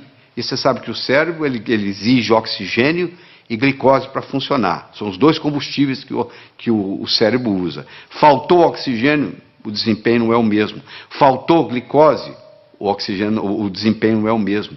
Eu recomendo para as pessoas que vão fazer concurso, vão fazer vestibular, levar no bolso umas 3 ou 4 barrinhas de chocolate. A cada 40, 50 minutos dá uma parada, respira em 4, segura em 4, solta em 4, 4 vezes, reoxigena o cérebro, come a barrinha de chocolate, absorve a glicose, aí você abasteceu de novo para mais 40, 50 minutos. Isso faz a diferença, às vezes, entre passar e ter que fazer o cursinho no ano que vem, novamente. Deixa eu falar um pouquinho sobre leitura. 80% ou mais daquilo que você vai aprender na sua vida, você vai aprender através da leitura. Nós temos 3 tipos de leitura. Você faz a leitura do prazer, a leitura crítica e a leitura específica. Você vai procurar uma coisa específica e vai lá e pesquisa. O problema é que nós, brasileiros, temos uns vícios muito grandes com a leitura. Nós temos problema com a velocidade da leitura, temos problema com a compreensão e temos problema com a memorização. Essas 3 coisas estão juntas: velocidade, compreensão e memorização daquilo que lemos. Então deixa eu mostrar uma coisa. Primeiro, a gente aprende a ler palavra por palavra, não é verdade? Nós aprendemos a ler palavra por palavra e aprendemos a ler em voz alta. Aí nós começamos a ler em voz alta e os nossos pais dizem assim: não, para, você já leu bastante, lê agora em voz baixa. Só que você diminui o som, mas continua lendo com a garganta. Esse fenômeno recebe o nome de subvocalização. Só que a nossa garganta não permite falar mais do que 180, 190 palavras por minuto. Se você lê com a garganta, e a maioria lê, porque se você colocar uma pessoa lendo em silêncio e colocar um eletrodo aqui na área da laringe, você vai perceber que à medida que ela vai lendo, ela vai ativando a laringe. Se você tem esse vício de subvocalização, você está limitado a 190 palavras por minuto. Olha que interessante. O nosso cérebro chega a pensar 1000 palavras por minuto. Se a nossa garganta só trabalha com 190 palavras por minuto, ou seja, se eu sou limitado a ler 190 palavras por minuto, e o meu cérebro é capaz de pensar 1000, eu passo a maior parte do tempo fazendo o quê? Divagando. Eu fico desatento. Por incrível que pareça, quando eu aumento a velocidade de leitura, eu aumento a minha capacidade de concentração. Existe um outro vício na leitura, que é o chamado de regressão. O meu olho está sempre voltando, está sempre voltando, está sempre voltando. E eu perco um tempo danado nisso. Esses processos, então, o palavra por palavra, o subvocalização, a regressão, são problemas que prejudicam intensamente a nossa velocidade de leitura. Então eu vou recomendar a você aqui, para você pegar o jeito. É como andar de bicicleta, você tem que colocar a rodinha primeiro, você vai virar o livro de cabeça para baixo, e você vai ler com as mãos, usando a mão como orientação, e ler de cabeça para baixo. Só para você pegar o jeito, você pegar a mecânica, e no pegar a mecânica, aquilo faz uma diferença. E de vez em quando existe um exercício muito interessante, que se você esfregar uma mão na outra, esfregar até esquentar, faz aí você que está me assistindo, faz aí, vai, até esquentar, aí você coloca em cima dos olhos, na mesma hora você descansa o globo ocular. Faz isso umas 2 ou 3 vezes, que vai fazer uma diferença enorme na sua leitura. Outra coisa importante. Anote, não palavras, nem números. Anote ideias. E como é que você anota ideias? Com aquele disquinho quebrado que eu ensinei. O que estão querendo que eu aprenda desse material? O que estão querendo que aprenda desse material? Use mapas mentais. O que é mapa mental? É desenvolvido por um psicólogo britânico, Tony Buzan. Ele vai às escolas britânicas, pega o último aluno da sala, em 2 meses ele faz ser primeiro colocado, ele já fez isso várias vezes, provando que funciona. Ele mostra que um modo de você anotar usando o mapeamento mental, chamado mind map, o mapa mental, é o modo como o cérebro aprende. Isso alavanca tremendamente. Você dá uma olhada aí no slide que eu estou projetando, você vai ver como é que é o mapa mental. Entra na internet, faz uma pesquisa de mind map, ou um mapeamento mental, e você vai aprender a fazer esse processo, como se fossem árvores com seus galhos. É importante você fazer ficha de revisão, fundamental. Às vezes uma ficha de revisão, você pode colocar tudo que você precisa, todo o conhecimento, naquela ficha de revisão. E só de você bater o olho ali, aquilo vai reforçando, vai reforçando, vai reforçando, e geralmente você faz isso antes de dormir. Repetição é a mãe do aprendizado. Você aprendeu a andar como? Levantou, caiu, levantou, caiu, levantou, caiu, até que um dia você andou. Outra coisa importante, o aprendizado é mais eficaz quando ele é divertido. Você tem que se divertir. Você não pode estudar de mau humor. Você tem que substituir suas anotações lineares por mapas mentais. Você tem que procurar trabalhar com pelo menos 2 cores diferentes. Você tem que associar sempre a teoria à prática. Você tem que fazer períodos de estudo de no máximo 50 minutos, com mais ou menos 12 minutos de descanso. Depois de 50 minutos, o rendimento cerebral cai tremendamente. Você continua a aprender, mas não retém. Faça resumo de ideias em fichas de revisão e revise-as diariamente. Todo esse processo está aí, ó. É você aprender a aprender. Isso é que é importante. É aprender a aprender. Isso é que interessa. Porque depois que você aprendeu a aprender, você se torna o capitão do seu navio, meu amigo. Você aí, o limite, o céu é o limite. Você não vai depender mais de ninguém. Eu acredito que você tenha que assistir esse material de novo, escutar com carinho, voltar nos problemas, para poder se reter isso aí. Você precisa mais de uma vez estar exposto a esse material. Você precisa de algumas horas de voo. Eu vou contar uma história e aqui vou terminar essa nossa participação aqui, tá bem? Diz que uma vez, numa noite fria de inverno, 2 pássaros estavam empoleirados no galho de uma árvore. Um gavião e um pombo. O gavião então perguntou para o pombo: seu pombo, quanto que pesa um floco de neve? O pombo, sem querer conversa, laconicamente responde: praticamente nada. O gavião então disse: pois é, no inverno passado, numa noite como essa, nevando como agora, eu não tinha o que fazer, nem com quem conversar, eu estava empoleirado num desses galhos aqui por perto, eu comecei a contar os flocos de neve que caiu no galho onde eu estava. Quando chegou em 2.515.223, o próximo floco que caiu, o galho quebrou. Quando o gavião terminou de contar para o pombo a história, o galho onde eles estavam empoleirados também quebrou. Quem sabe esse material que você está participando, que você vai reler, reestudar, reescutar, etc, etc, etc, talvez seja o próximo floco de neve que vai quebrar o seu galho para o resto da vida.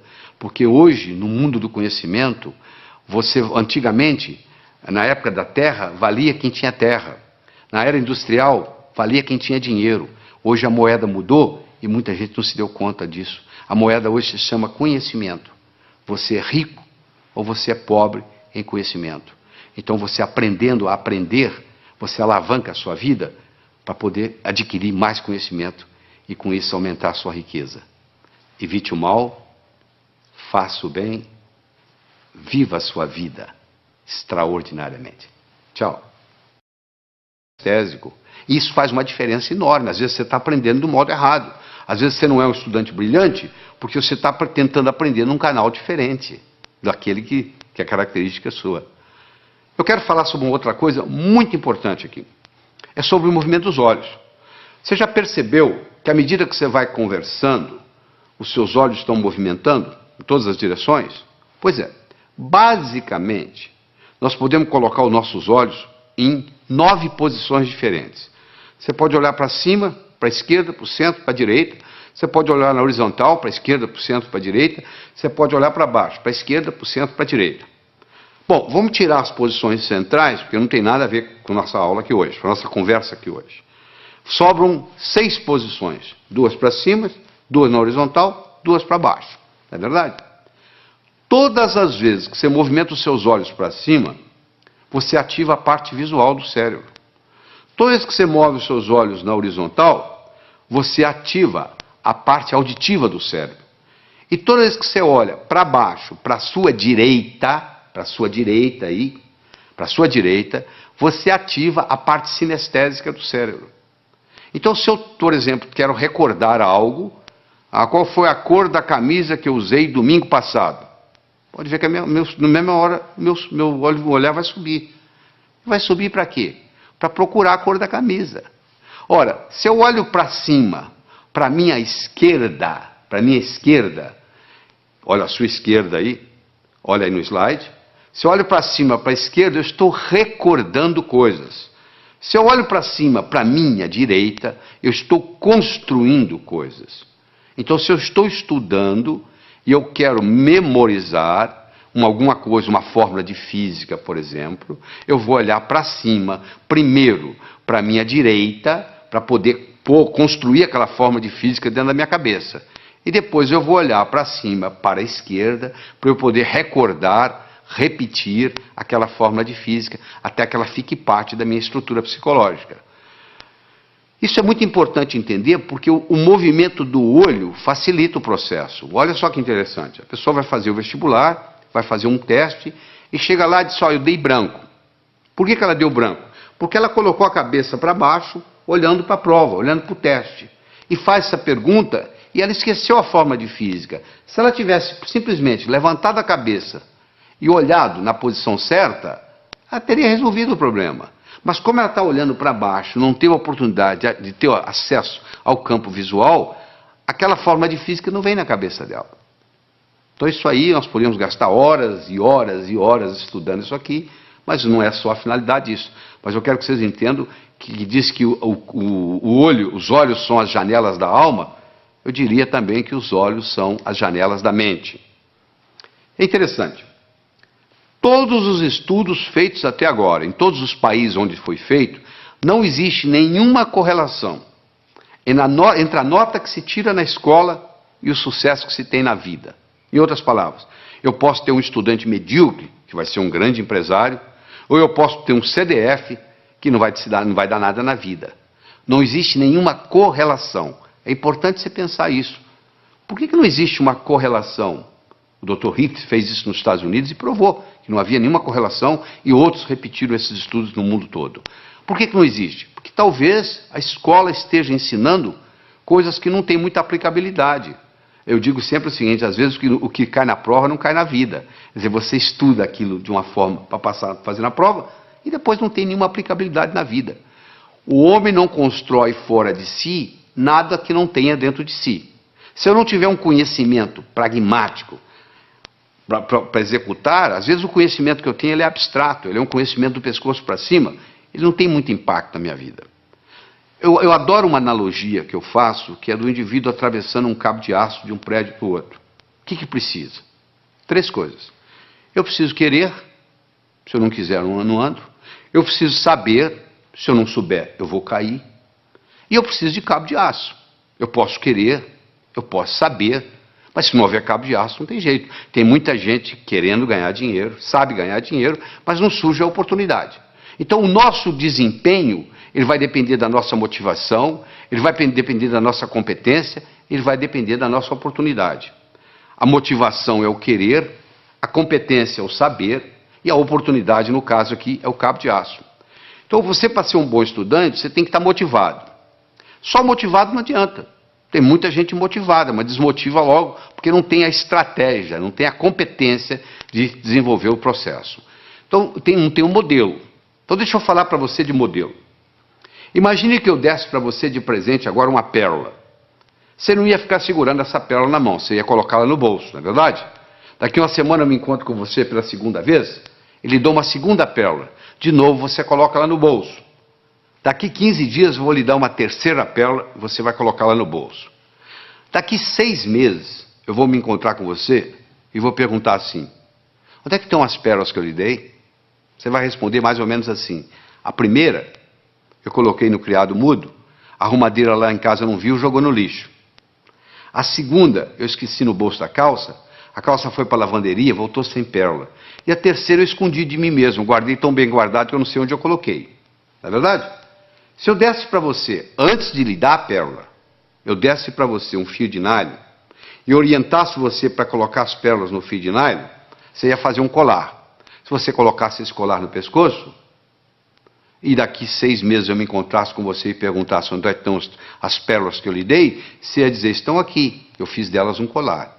Meus amigos, você que está aí assistindo, olha só, as pérolas são ideias. O cemitério está cheio de gente que teve boas ideias, ou não fez nada com elas, ou estragou a vida. Eu já vi muita gente estragar a vida por causa de uma boa ideia. Se eu tiver uma boa ideia, mas não tiver um modelo por trás, é um desastre. Então, a melhor definição que eu conheço de educação é a seguinte: educação é aquilo que fica depois que você esqueceu tudo que você aprendeu. O que fica? Ficam modelos. Tá bom? Eu vou demonstrar isso para você agora. Você vai olhar essa figura que está aí na tela, você vai concentrar nesses 4 pontinhos que está entre os 2 olhos, os 2 corações aí. Eu quero que você olhe aí fixamente por 30 segundos, sem piscar os olhos. Quando eu falar 1, 2 e já, eu vou passar o slide. Aí você vai piscar os olhos 3 vezes. Combinado? Continua olhando fixamente para a tela. Atenção. 1, 2 e já! Pisca os olhos. Isso, eu vou lhe dar uma chance, não fique tranquilo. Eu vou lhe dar mais uma chance, tá? Você vai focar aí, foca.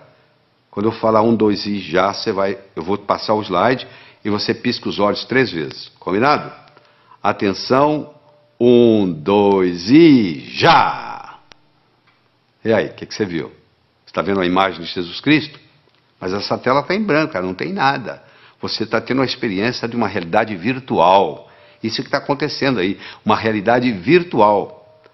Mas se você não tivesse visto antes esse slide, você não ia ver essa realidade virtual. Ou seja, eu tive que primeiro criar no seu cérebro um modelo de contraste para depois você poder ver isso. Entendeu como é que funciona a coisa? Então, quando eu tenho um modelo, fica fácil eu identificar. Eu vou confirmar isso agora com você. Escolha qualquer número, pode escolher o que você quiser. Pega um papel, uma caneta para você fazer esse exercício, se for o caso. Eu quero que você escolha qualquer número entre 17 e 77. Quero que você acrescente 7 a esse número. Acrescentou? Muito bem. Eu quero que você multiplique a soma por 2. Então você vai escolher um número entre 17 e 77, você vai acrescentar 7, você vai multiplicar a soma por 2, dessa soma você vai subtrair 4. Aí agora você divide o resultado por 2. Então você escolheu o número, você acrescentou 7, você multiplicou a soma por 2, você subtraiu 4 e você dividiu o resultado por 2. Agora você subtrai o número original. Subtraiu? Pois é, você sabe qual é o resultado? Não precisa falar não que eu já sei. 5. Sabe por que eu sei? Porque eu criei um algoritmo cujo resultado dá 5. Você quer ver? Olha só, eu criei um algoritmo assim. Você escolhe um número X, você acrescenta 7 a esse número, tá certo? Aí você pega esse resultado, x mais 7, multiplica por 2, dá 2x mais 14. Você pega esse 2x mais 14, você tira 4, dá 2x mais 10. Você pega esse 2x mais 10, divide por 2, dá x mais 5. Você tira o número original, que é x, o que sobra? 5. Não é mágica, não, isso é tecnologia. O resultado vai dar 5, não tem nenhuma dúvida. Então eu criei um algoritmo cujo resultado é 5. Do mesmo modo que eu posso criar um algoritmo para ter sucesso profissional, e o resultado vai ser sucesso. Então quando eu tenho um algoritmo, quando eu tenho um programa testado, e eu coloco aquilo na minha estrutura psicológica, o resultado é muito simples. Quer ver? Eu vou fazer mais um teste com você. Eu quero que você conte quantos triângulos você consegue ver nessa figura. Eu sei que tem triângulos aí, os mais variados. Ó. Tem o triângulo AG, AGB, tem o BHC, e assim vai. Se nós pudéssemos ficar aqui uma meia hora conversando, você ia começar a descobrir triângulos para cá. Você diz, peraí, tem um triângulo aqui que é o ADB que eu não contei. Ih, peraí, tem o AEB. Olha, vai aparecendo, vai aparecendo, vai aparecendo. E eu quero saber se hoje o salário seu desse mês depende de você descobrir quantos triângulos tem aí. E eu vou obter resultados diferentes, dependendo do aluno que tiver, ou quem estiver fazendo isso. Mas se eu lhe der um modelo que eu vou dar agora, olha só que bonito. Nós temos 10 triângulos simples. Olha lá, o triângulo AGB, BHC, CHI, CID, DIJ, DJE, EJF, EFA, AFG e chega no AGB. Ou seja, você conta, tem 10 triângulos simples. Muito bem, tem 10 triângulos duplos. O que é triângulo duplo? Eu tenho um triângulo que é o AHB, que é um triângulo duplo, ele tem 2 dentro dele. E eu tenho um triângulo que é AFB, ele também é duplo. Em cada base eu tenho duplos. Se eu tenho 5 bases, 5 vezes 2, 10, eu tenho 10 triângulos duplos. Eu tinha 10 triângulos simples, agora eu tenho 10 triângulos duplos. Eu tenho 5 triângulos grandes, como o ADB, como o BEC. E assim vai, você vai como CAD, são triângulos grandes, são 5. Então eu tinha 10, com mais 10, 20, com mais 5, 25. Eu agora tenho os chamados triângulos triplos. O ABC é um triângulo triplo, o BCD é um triângulo triplo. E cada triângulo triplo, no seu oposto, ele tem um outro triângulo. O triângulo triplo ABC tem o AJC, olha aí. O triângulo triplo BCD tem o BFD. Isso, como eu tenho 5, 5, 10. Então eu tenho um total de 10. Eu tenho 10 simples, 10 duplos, 5 grandes e 10 triplos. Eu tenho 35 triângulos. Mas eu perguntei quantos triângulos você conseguia ver nessa figura. Se você olhar a letra A, dentro dela existe um triângulozinho. Então a resposta certa seria 36. Isso não é pegadinha. Esse cuidado com a pergunta que é feita. Por isso que muita gente não passa no vestibular. Parece que a pergunta é pegadinha. Não, quantos triângulos você consegue ver nessa figura? Dentro da letra A tem um triângulo, que é aquele triângulozinho que você está vendo lá. Então o total seria aí 36. Agora que você aprendeu a contar os triângulos simples, os duplos, os triplos, os grandes e o que está nas letras, pronto, agora você criou um modelo de como contar triângulos. A sua inteligência para contar triângulos aumentou. Você deve estar perguntando, mas o que isso tem a ver? O que eu vou fazer na vida se eu aumentei minha inteligência para contar triângulos? Não, eu estou dando um exemplo. Do mesmo modo que você aumentou a sua capacidade de contar triângulos, se eu lhe der modelos outros, que nós vamos estar dando aqui durante essa apresentação, isso vai melhorar tremendamente o seu estudo. Eu mencionei que eu escrevi um livro chamado Como Passar no Vestibular. Esse livro foi fruto de um trabalho onde eu trouxe a São Paulo 18 jovens que tiraram o primeiro lugar no vestibular em diferentes capitais do Brasil. Eu trouxe 19 professores de cursinho, com pelo menos 15 anos ensinando gente a passar no vestibular, e vários vestibulandos, primeiro aluno de turma de grandes cursinhos em São Paulo. Durante 12 horas, nós respondemos apenas uma pergunta. O que faz um jovem passar em primeiro lugar no vestibular? E depois de toda essa análise, nós descobrimos 3 coisas básicas que existem em todos os que passam em primeiro lugar. Primeiro é a autoconfiança. Só a autoconfiança não faz você passar no vestibular. Sem autoconfiança, você não passa no vestibular. Então nós vamos ensinar a desenvolver a autoconfiança. Isso é importante. Aquele branco que dá na prova, muitas vezes, é falta de autoconfiança. Então, a autoconfiança é fundamental. Todos esses jovens que passaram em primeiro lugar no vestibular tinham confiança de que iam passar no vestibular. Essa é a primeira coisa. Segundo, todos eles tinham motivação para estudar. O vestibular não era um obstáculo, era uma etapa. Porque a visão deles estava lá na frente. O que eles iam fazer depois de formado? Eles já estavam pensando lá na frente.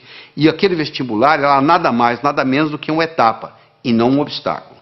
E todos esses 18 jovens que tiraram o primeiro lugar, eles tinham estratégia em tomar nota em sala de aula, estratégia em se preparar para a prova, estratégia em fazer prova, estratégia em estudar em casa, tudo isso, estratégia em ler, estratégia em memorizar, todos eles, sem exceção, usavam mnemônicos, usavam um processo de memorização, provando que todos nós temos uma ótima memória. Às vezes nós não sabemos usar essa memória.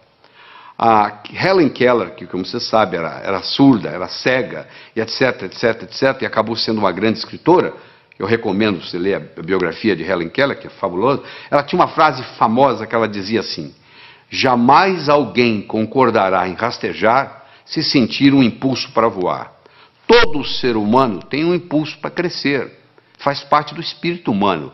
A pessoa nunca chega e fala, eu quero piorar. Todo mundo está querendo melhorar, não é verdade? Você, eu, todos nós estamos querendo melhorar. Agora, que infelizmente, uma pequena minoria consegue isso, que a maioria navega na vida, a deriva. Por quê? Porque lá na escola o professor não soube ensinar a pessoa como estudar. Porque já que você vai estudar tantos anos, já que você vai depender de tudo isso, da leitura, tanto tempo, nós, brasileiros, lemos numa velocidade muito lenta. Nós temos um problema muito grande com leitura. E eu vou ter oportunidade de discutir isso aqui com você. Mas deixa eu começar a desenvolver com você a inteligência lógico-matemática. Então eu tenho um probleminha aí, olha que bonito. 9 executivos se encontram para a discussão de um projeto. Antes da reunião se iniciar, eles se cumprimentam, cada um apertando a mão de todos os outros. Eu quero saber quantos apertos de mão ocorreram. Esse é um problema simples que já caiu no vestibular. É uma coisa simples. Você tem 9 executivos, cada um vai apertar a mão do outro, e eu quero saber quantos apertos de mão. Por onde você começa? Bom, então vamos ver? Coloque-se lá dentro. Você é um deles. Ora, se são 9, você é um dos 9. Você não vai apertar a mão de você mesmo. Você vai apertar a mão de 8. Não é verdade? Ora, se você vai apertar a mão de 8, cada um vai apertar a mão de 8. Ora, se são 9, cada um apertando a mão de 8, 9 vezes 8, 72. Só que quando eu aperto a sua mão, você aperta a minha. Então eu tenho que dividir isso por 2. São 36 apertos de mão. Ah, que beleza, quer dizer que é assim? E se fosse 8? Vamos pegar 8 executivos. Bom, se são 8 executivos, cada um não vai apertar a própria mão. Ou seja, vai apertar a mão de 7. Cada um dos 8 vai apertar 7 mãos.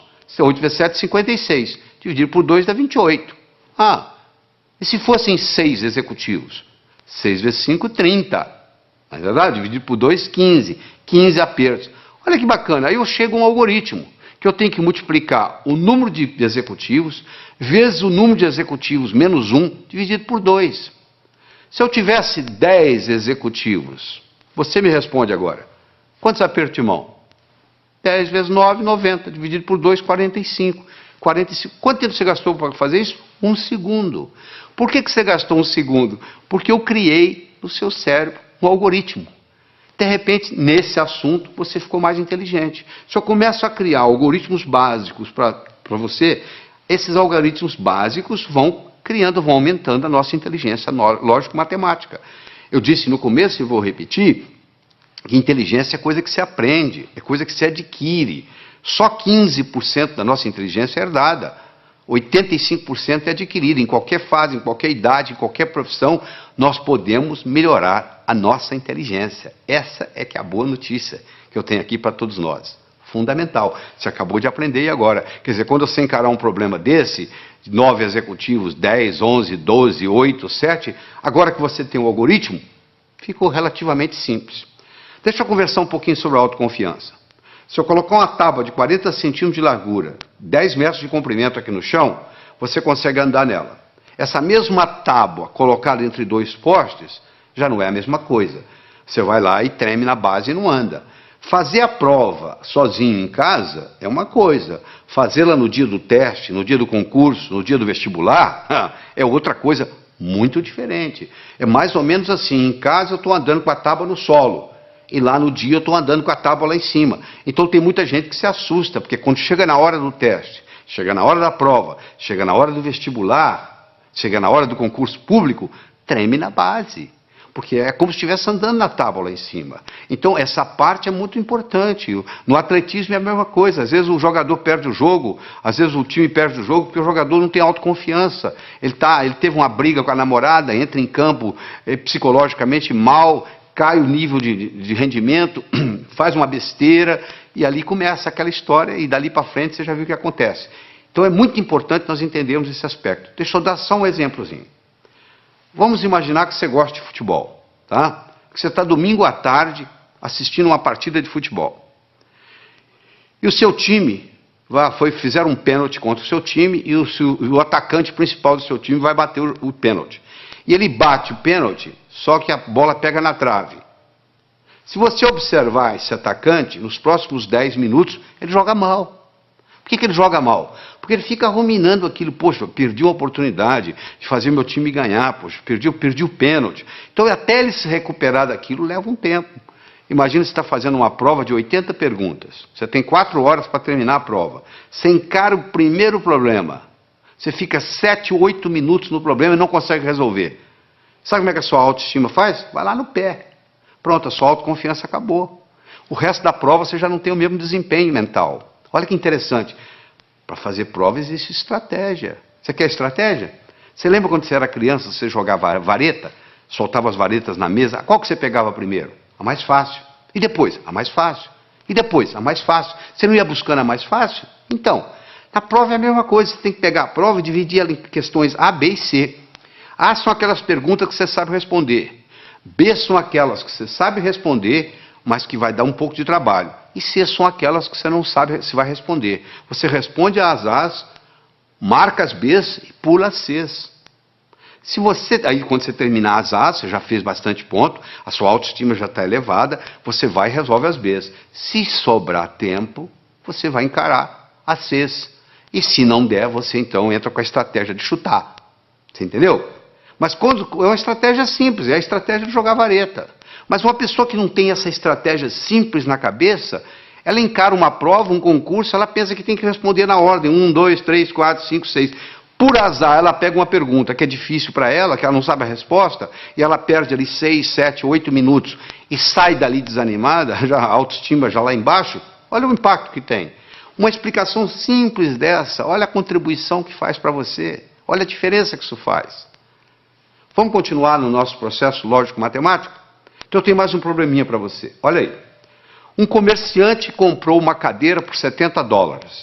Vendeu-a logo em seguida por 80. Comprou de volta a mesma cadeira por 90 e vendeu-a novamente por 100. Quanto foi o lucro dele nessa transação? Então ele comprou a cadeira por 70, vendeu por 80. Comprou a mesma cadeira por 90, vendeu por 100. Eu agora vou dar um tempinho para você. Você vai ter que me responder aí o que você acha. Quanto que ele ganhou ou perdeu nessa transação. Primeiro você vai decidir se ele ganhou ou se ele perdeu. E quanto foi? Ele comprou por 70, vendeu por 80. Comprou a mesma cadeira por 90, vendeu por 100. Ele ganhou ou perdeu?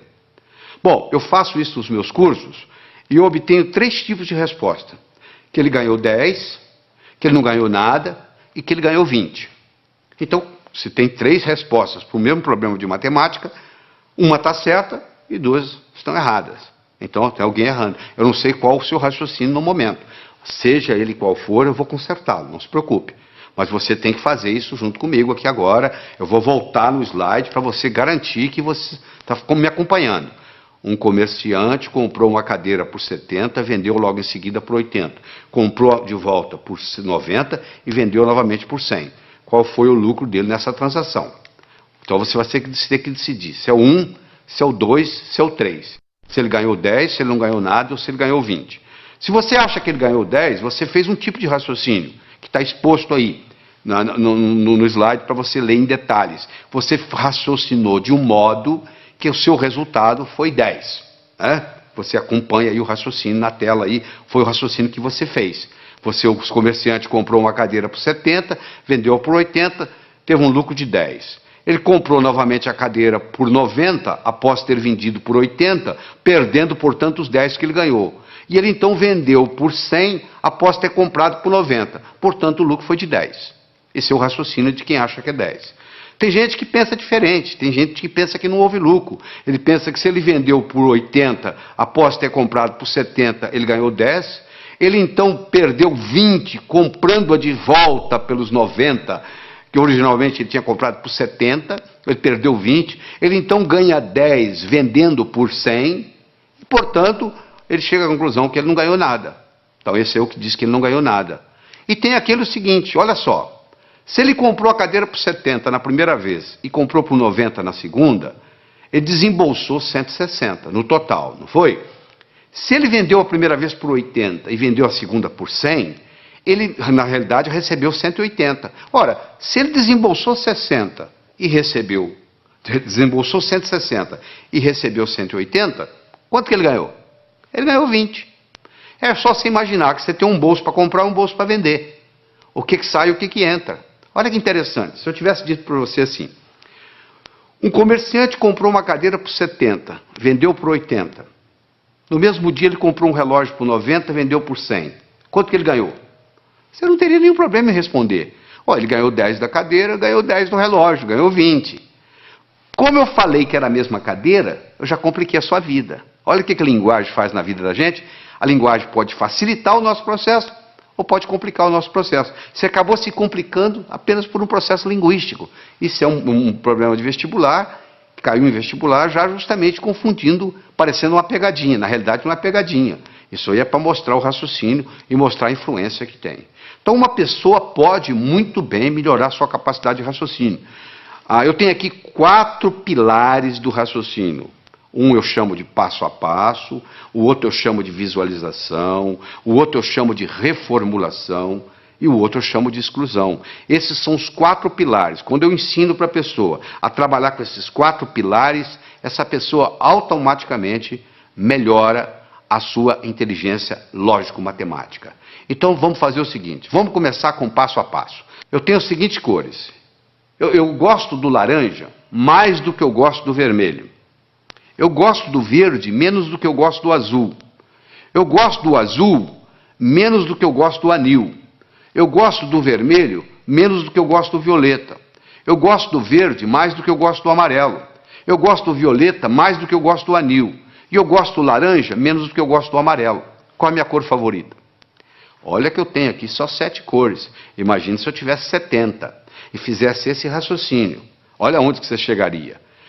Você pode começar a trabalhar nisso aí, se você vai ficar, tem gente que leva meia hora, 1 hora e não consegue chegar à conclusão, porque não pegou o modelo ainda. Eu vou lhe ensinar o modelo, você vai resolver isso em 10 segundos. Porque é muito simples, olha como é que o modelo é simples. A primeira está escrita assim, eu gosto do laranja mais do que do vermelho.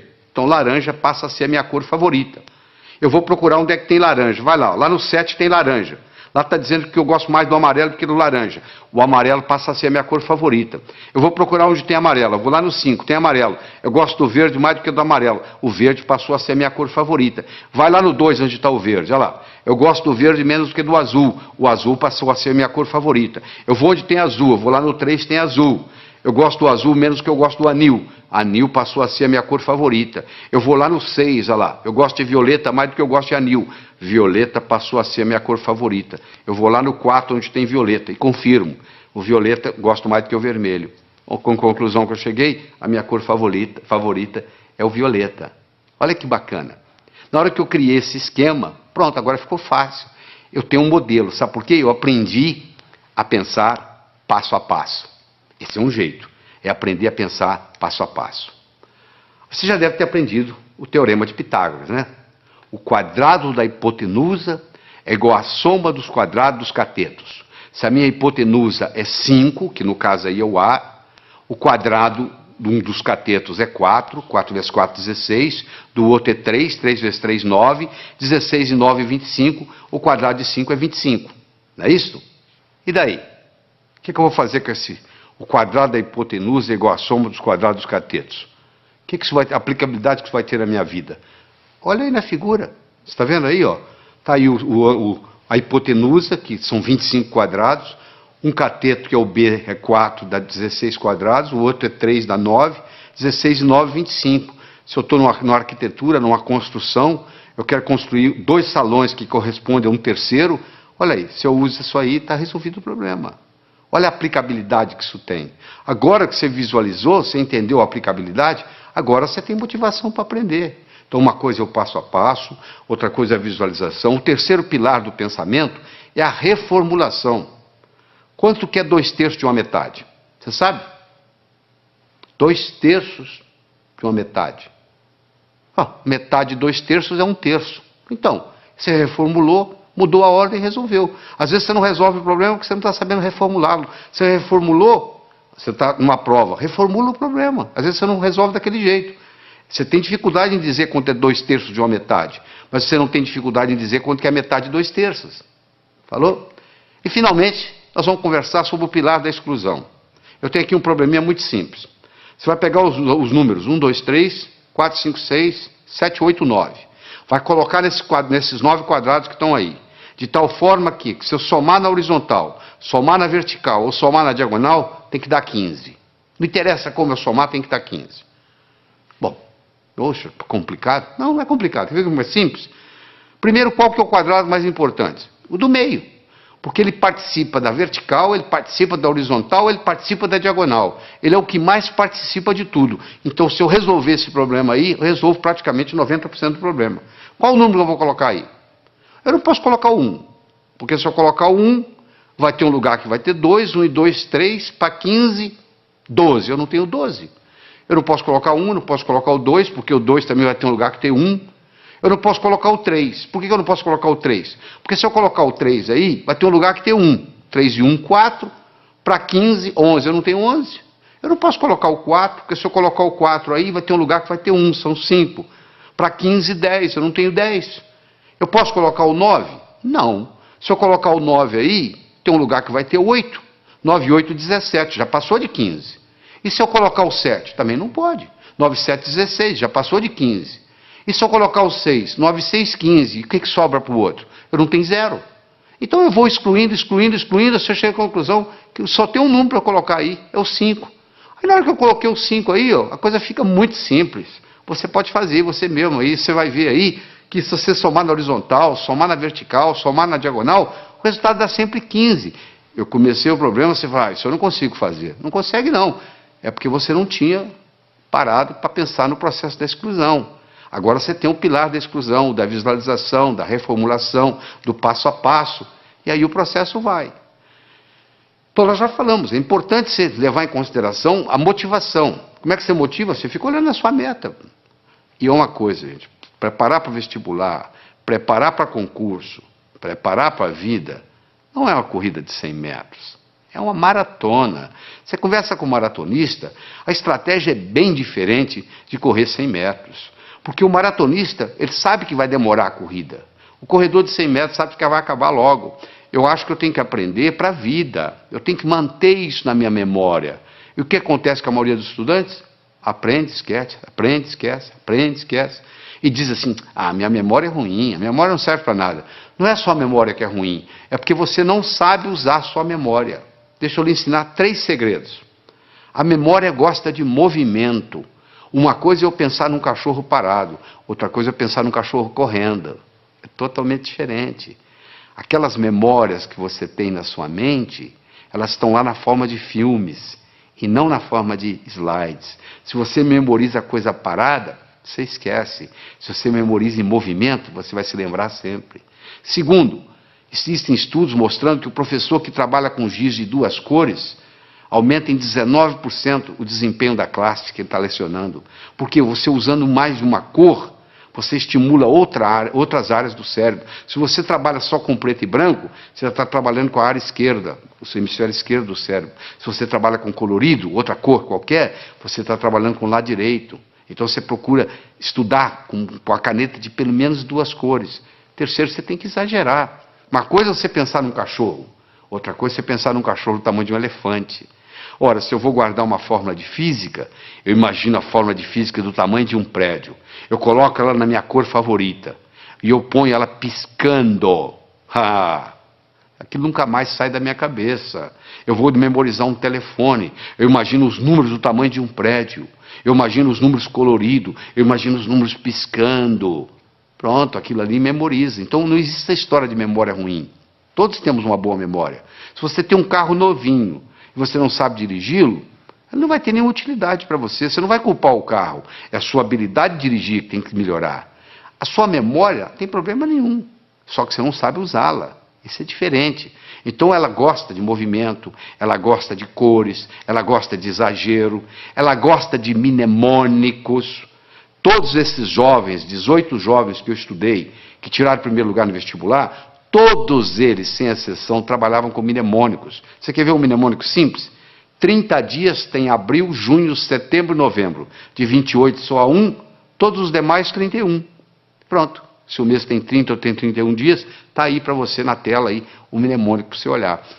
Então você tem que criar seus próprios mnemônicos, um jeito de você fazer para facilitar a sua memória. Todos os 18 jovens não só trabalhavam com mnemônicos, mas trabalhavam com fichas de revisão.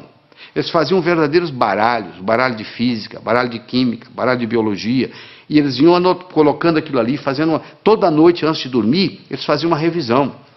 A medicina mostra que os últimos 20 minutos, o que você vivencia nos últimos 20 minutos antes de dormir, rumina na sua cabeça a noite toda. Se você estuda o dia inteiro, vai assistir televisão e vai para a cama, o que vai ruminar não é o que você estudou durante o dia, é a televisão que você assistiu. Então você estuda o dia todo, vai, assista a sua televisão merecidamente, volta à mesa de estudos, estuda mais 10, 15 minutos, aí você vai para a cama, aí você vai passar no concurso, você vai passar no vestibular, porque você está ruminando a noite toda aqueles 15 minutos de revisão, e aí vem a hora da revisão, você tem que ter como se fosse você vai ter que ter um fichário, como se fosse um baralho mesmo, um baralho de física, um baralho de química, um baralho de biologia, e você passa o olho ali, vai passando o olho. Repetição é a mãe do aprendizado, não é verdade? Como é que você aprendeu a andar? Você levantou, caiu, levantou, caiu, levantou, caiu, até que um dia você andou. Então é muito importante você entender isso. É muito importante você colocar ritmo e rima, é muito importante você... o contexto. É fundamental o contexto, você não tem ideia do contexto. O contexto é assim, quer ver? Onde é que eu coloquei a chave? Onde é que eu coloquei aquela chave? Você não consegue se lembrar. Aí, de repente, você entra naquele quarto. Coloquei ali. Porque você entrou no contexto onde estava a chave.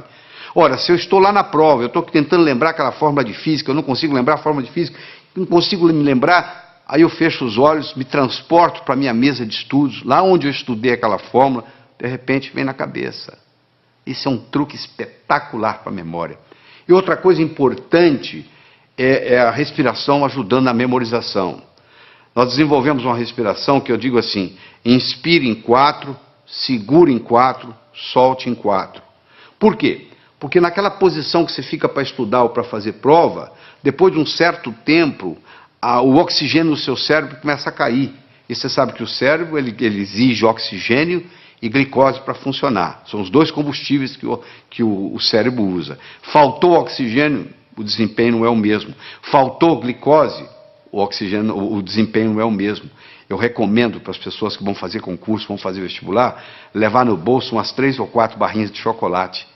A cada 40, 50 minutos dá uma parada, respira em 4, segura em 4, solta em 4, 4 vezes, reoxigena o cérebro, come a barrinha de chocolate, absorve a glicose, aí você abasteceu de novo para mais 40, 50 minutos. Isso faz a diferença, às vezes, entre passar e ter que fazer o cursinho no ano que vem, novamente. Deixa eu falar um pouquinho sobre leitura. 80% ou mais daquilo que você vai aprender na sua vida, você vai aprender através da leitura.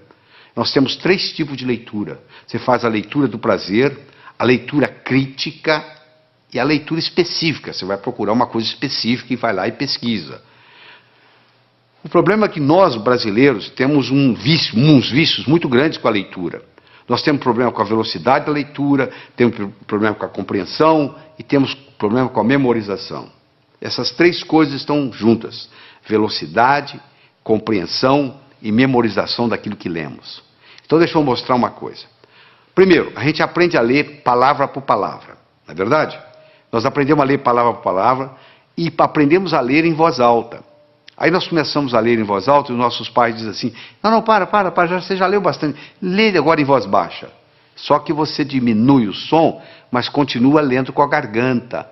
Esse fenômeno recebe o nome de subvocalização. Só que a nossa garganta não permite falar mais do que 180, 190 palavras por minuto. Se você lê com a garganta, e a maioria lê, porque se você colocar uma pessoa lendo em silêncio e colocar um eletrodo aqui na área da laringe, você vai perceber que à medida que ela vai lendo, ela vai ativando a laringe. Se você tem esse vício de subvocalização, você está limitado a 190 palavras por minuto. Olha que interessante. O nosso cérebro chega a pensar 1000 palavras por minuto. Se a nossa garganta só trabalha com 190 palavras por minuto, ou seja, se eu sou limitado a ler 190 palavras por minuto, e o meu cérebro é capaz de pensar 1000, eu passo a maior parte do tempo fazendo o quê? Divagando. Eu fico desatento. Por incrível que pareça, quando eu aumento a velocidade de leitura, eu aumento a minha capacidade de concentração. Existe um outro vício na leitura, que é o chamado de regressão. O meu olho está sempre voltando, está sempre voltando, está sempre voltando. E eu perco um tempo danado nisso. Esses processos, então, o palavra por palavra, o subvocalização, a regressão, são problemas que prejudicam intensamente a nossa velocidade de leitura. Então eu vou recomendar a você aqui, para você pegar o jeito. É como andar de bicicleta, você tem que colocar a rodinha primeiro, você vai virar o livro de cabeça para baixo, e você vai ler com as mãos, usando a mão como orientação, e ler de cabeça para baixo. Só para você pegar o jeito, você pegar a mecânica, e no pegar a mecânica que faz uma diferença. E de vez em quando existe um exercício muito interessante, que se você esfregar uma mão na outra, Esfregar até esquentar. Faz aí, você que está me assistindo. Faz aí. Vai. Até esquentar. Aí você coloca em cima dos olhos. Na mesma hora você descansa o globo ocular. Faz isso umas 2 ou 3 vezes, que vai fazer uma diferença enorme na sua leitura. Outra coisa importante. Anote, não palavras, nem números. Anote ideias. E como é que você anota ideias? Com aquele disquinho quebrado que eu ensinei. O que estão querendo que eu aprenda desse material? O que estão querendo que aprenda desse material? Use mapas mentais. O que é mapa mental? É desenvolvido por um psicólogo britânico, Tony Buzan. Ele vai às escolas britânicas, pega o último aluno da sala, em 2 meses ele faz ser primeiro colocado, ele já fez isso várias vezes, provando que funciona. Ele mostra que um modo de você anotar usando o mapeamento mental, chamado Mind Map, mapa mental, é o modo como o cérebro aprende. Isso alavanca tremendamente. Você dá uma olhada aí no slide que eu estou projetando, você vai ver como é que é o mapa mental, entra na internet, faz uma pesquisa de Mind Map, ou o mapeamento mental, e você vai aprender a fazer esse processo como se fossem árvores com seus galhos. É importante você fazer ficha de revisão, fundamental. Às vezes uma ficha de revisão, você pode colocar tudo que você precisa, todo o conhecimento, naquela ficha de revisão. E só de você bater o olho ali, aquilo vai reforçando, e geralmente você faz isso antes de dormir.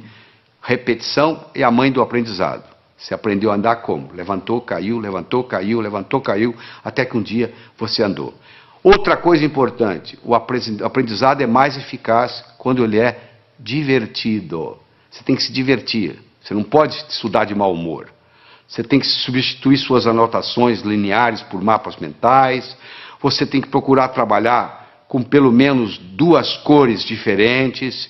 Você tem que associar sempre a teoria à prática. Você tem que fazer períodos de estudo de no máximo 50 minutos, com mais ou menos 12 minutos de descanso. Depois de 50 minutos, o rendimento cerebral cai tremendamente, você continua a aprender, mas não retém. Faça resumo de ideias em fichas de revisão e revise-as diariamente. Todo esse processo está aí, ó. É você aprender a aprender. Isso é que é importante. É aprender a aprender. Isso é que interessa. Porque depois que você aprendeu a aprender, você se torna o capitão do seu navio, meu amigo. Você aí, o limite, o céu é o limite. Você não vai depender mais de ninguém. Eu acredito que você tenha que assistir esse material de novo, escutar com carinho, voltar nos problemas, para poder se reter isso aí. Você precisa mais de uma vez estar exposto a esse material. Você precisa de algumas horas de voo. Eu vou contar uma história e aqui vou terminar essa nossa participação aqui, tá bem? Diz que uma vez, numa noite fria de inverno, 2 pássaros estavam empoleirados no galho de uma árvore. Um gavião e um pombo. O gavião então perguntou para o pombo: seu pombo, quanto que pesa um floco de neve? O pombo, sem querer conversa, laconicamente responde: praticamente nada. O gavião então disse: pois é, no inverno passado, numa noite como essa, nevando como agora, eu não tinha o que fazer, nem com quem conversar, eu estava empoleirado num desses galhos aqui por perto, eu comecei a contar os flocos de neve que caiu no galho onde eu estava. Quando chegou em 2.515.223, o próximo floco que caiu, o galho quebrou. Quando o gavião terminou de contar para o pombo a história, o galho onde eles estavam empoleirados também quebrou. Quem sabe esse material que você está participando, que você vai reler, reestudar, reescutar, etc, talvez seja o próximo floco de neve que vai quebrar o seu galho para o resto da vida. Porque hoje, no mundo do conhecimento, antigamente, na época da terra, valia quem tinha terra. Na era industrial, valia quem tinha dinheiro. Hoje a moeda mudou e muita gente não se deu conta disso. A moeda hoje se chama conhecimento. Você é rico ou você é pobre em conhecimento. Então, você aprendendo a aprender, você alavanca a sua vida para poder adquirir mais conhecimento e, com isso, aumentar a sua riqueza. Evite o mal, faça o bem, viva a sua vida extraordinariamente. Tchau.